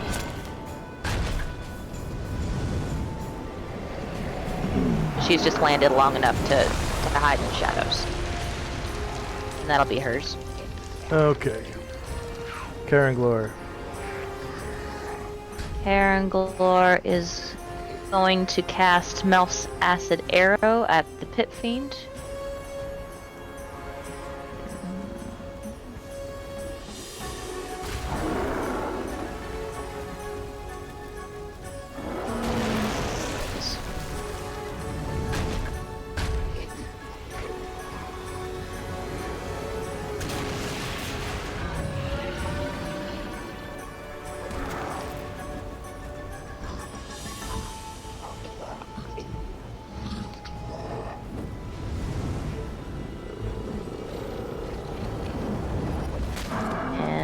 Looks like it misses. Okay. Next up is a slaver.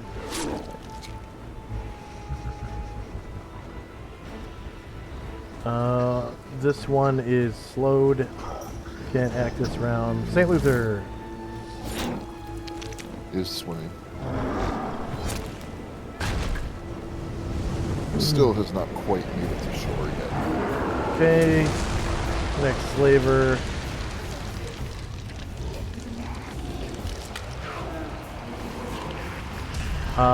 Is gonna shoot on.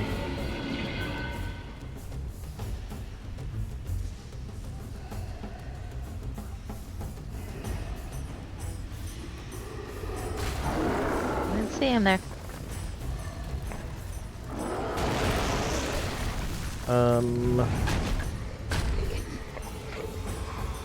Front. Clear melee, lower ground. Yeah. Ding, right off of his shield. Anatar. Anatar, seeing the Pit Fiend, wants to transform. But he's still under improved invisibility. Upon Yeah. transforming, he wants to fly. Okay. And he flies it So like he's- I don't remember how fast. I don't remember either. The Let's see. spell, whatever the spell gives you. What did the spell give your other character? 18. So he flies at 18.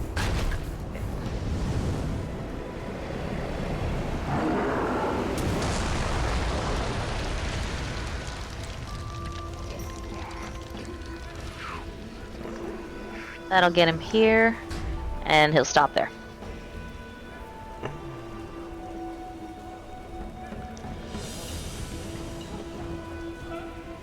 Okay. Zion.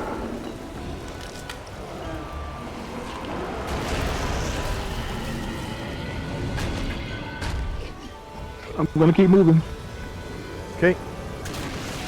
You get six squares of movement.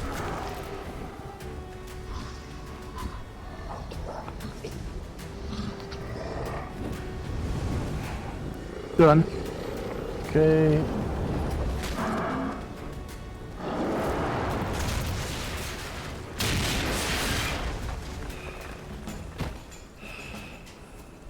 I think Zion and Luther have learned the very valuable lesson that they need to learn how to swim.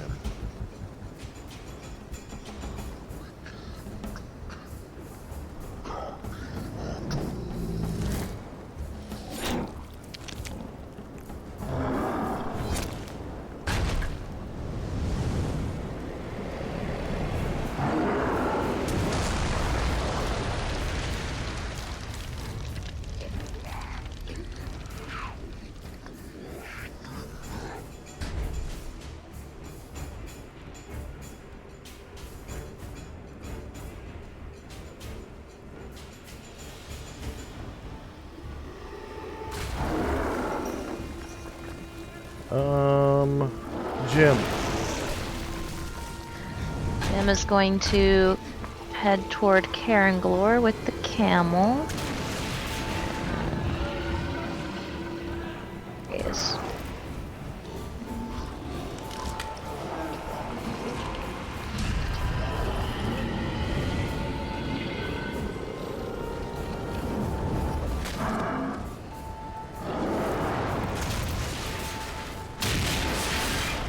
We'll get that far.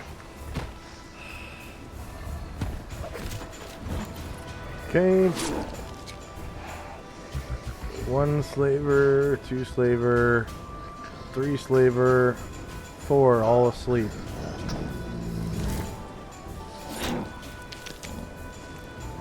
Alright. The Beatizu lands.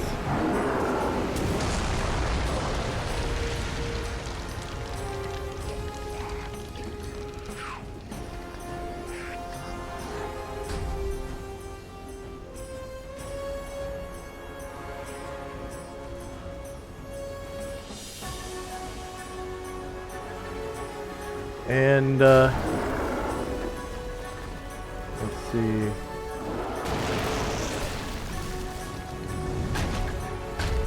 This Pit Fiend lands and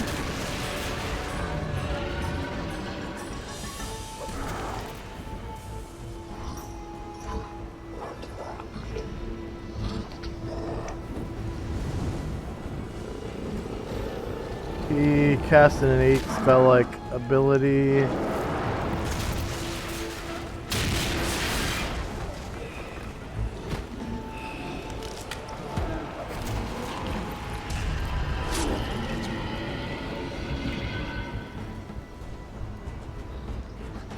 Alright, and you hear him, Gromnar, well, everyone basically can hear him say,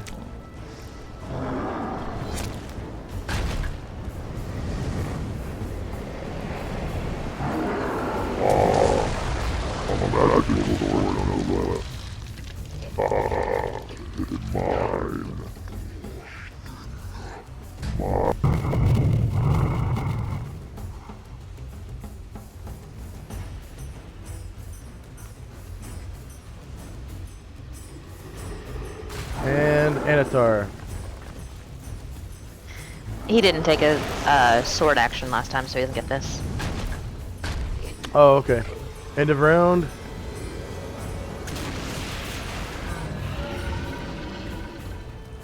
And initiative.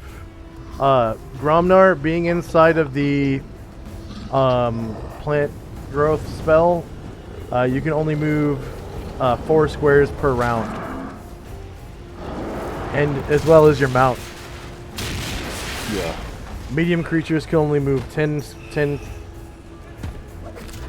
per round, which is 2 squares.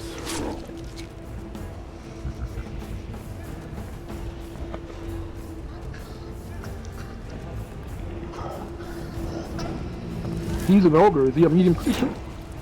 Nope, he's large. He can move 20 feet both mounted and dismounted.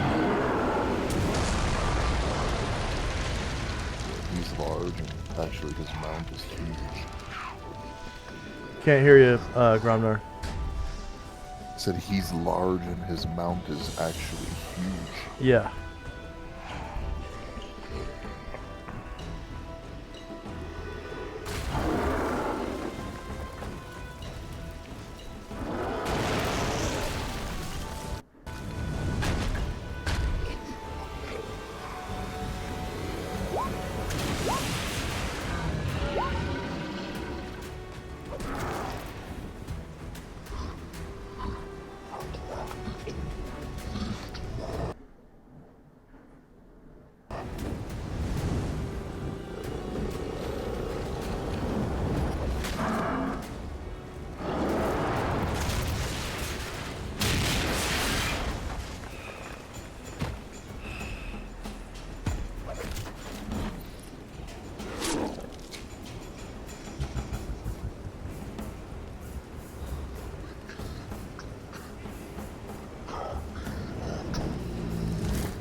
Okay.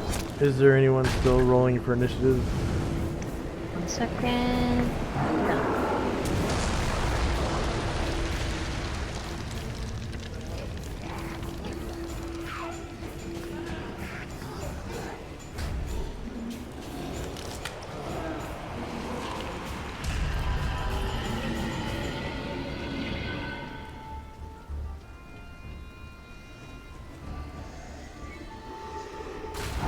Alright, here we go. Ascending. Ascending, and gonna roll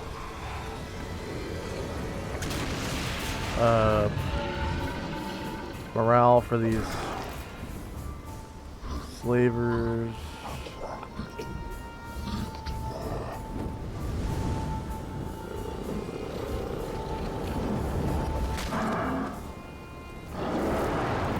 This one white flags it up by the tents.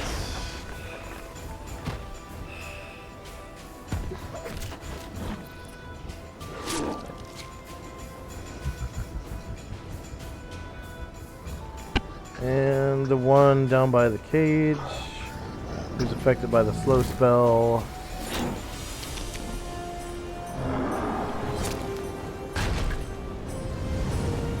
Also white flags it.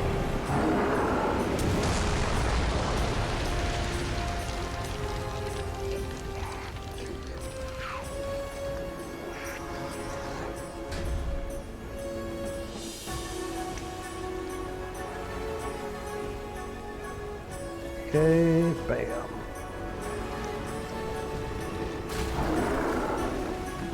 And once more for good measure. Sending, alright. So spells, light sources. Time now, 8:10 p.m. First up is Karen Glore. One more time, he's gonna try and Melf Sasadero this guy.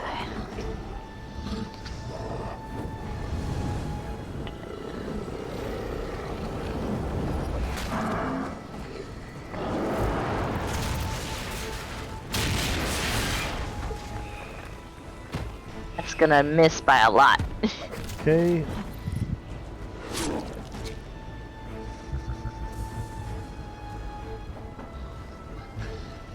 Oh, yeah. On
Oh, that's right.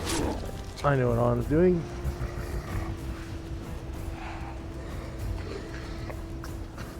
Come on. There we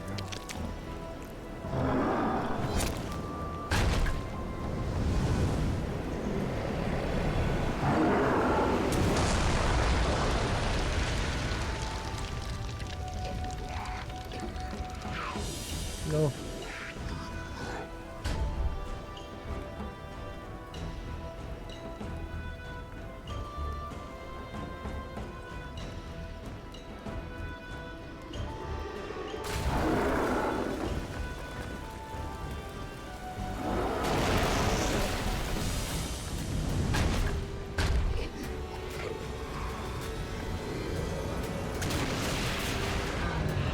Get him in the right spot. Come on, come on, come on, come on.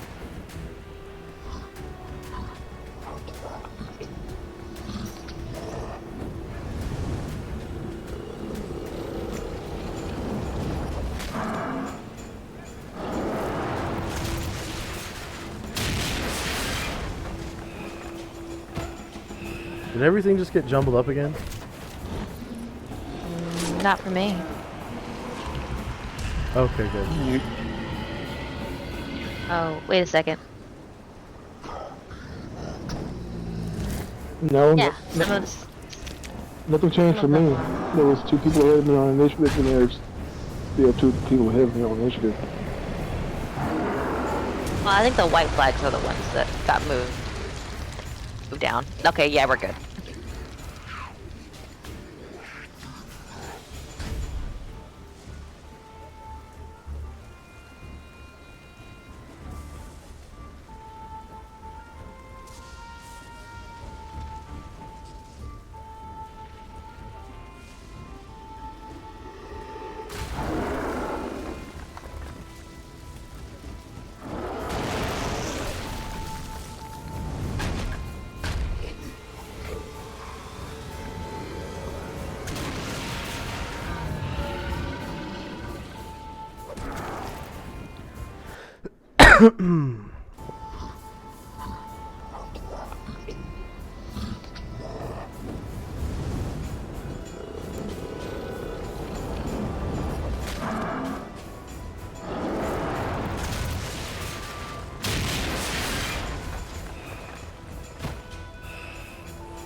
He seems to be having more than Hello? usual Hello? issues this week. Can you hear me? Yes. Okay, Asher. All right.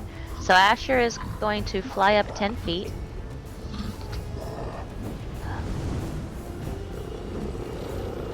Then she is going to come this way and attempt to backstab the Beatazu. She get a backstab. Yeah. Ooh.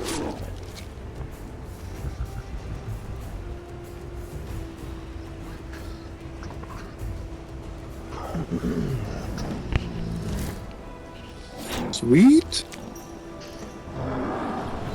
Okay. 47 He's still alive. damage. Should we? Is he still alive? Yeah. She's gonna be visible then.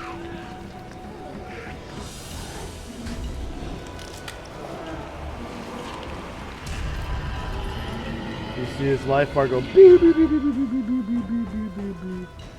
God damn. Zion. I don't see Asher anymore. I'm gonna continue to move. She's behind the Beatazu right here. I made her visible because she just attacked and didn't kill. Can you make her invisible again and then visible again? Sure. Okay.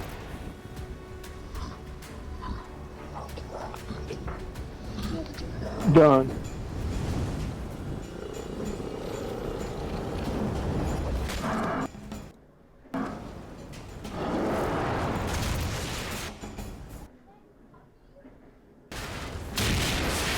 I moved and I'm done.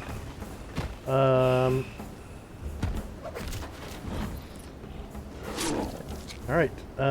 So the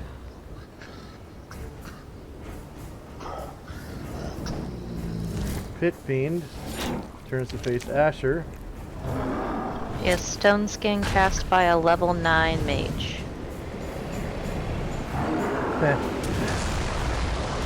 You're gonna need to make a saving throw versus spell. Yeah. Is it versus spell or rod staff wand? Spell. Okay. Because he has the innate ability, which can't be fizzled like spells, Okay. to cast Fireball. Oh, fuck you. Not you, the Beatazu. And he centers it on himself. Or, sorry, on you. That's a fail.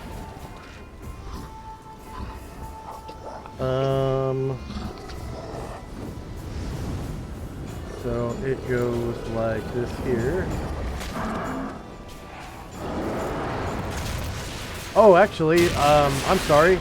Before you even made your backstab attempt, save versus Rod Staff or Wand with -3. Duh. Okay.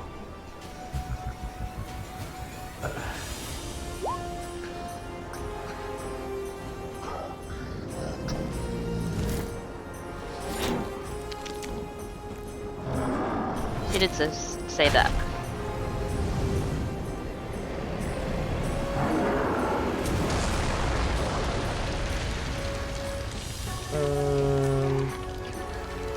Okay. Fireball.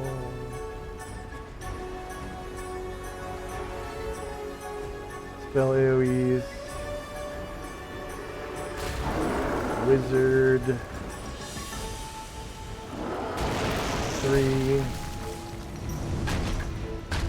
Fireball.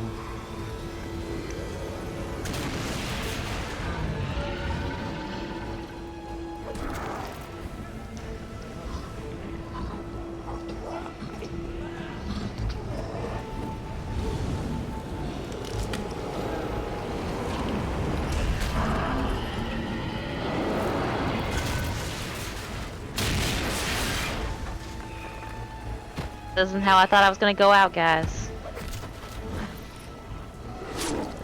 One of your stone skins gets burned away by the fireball.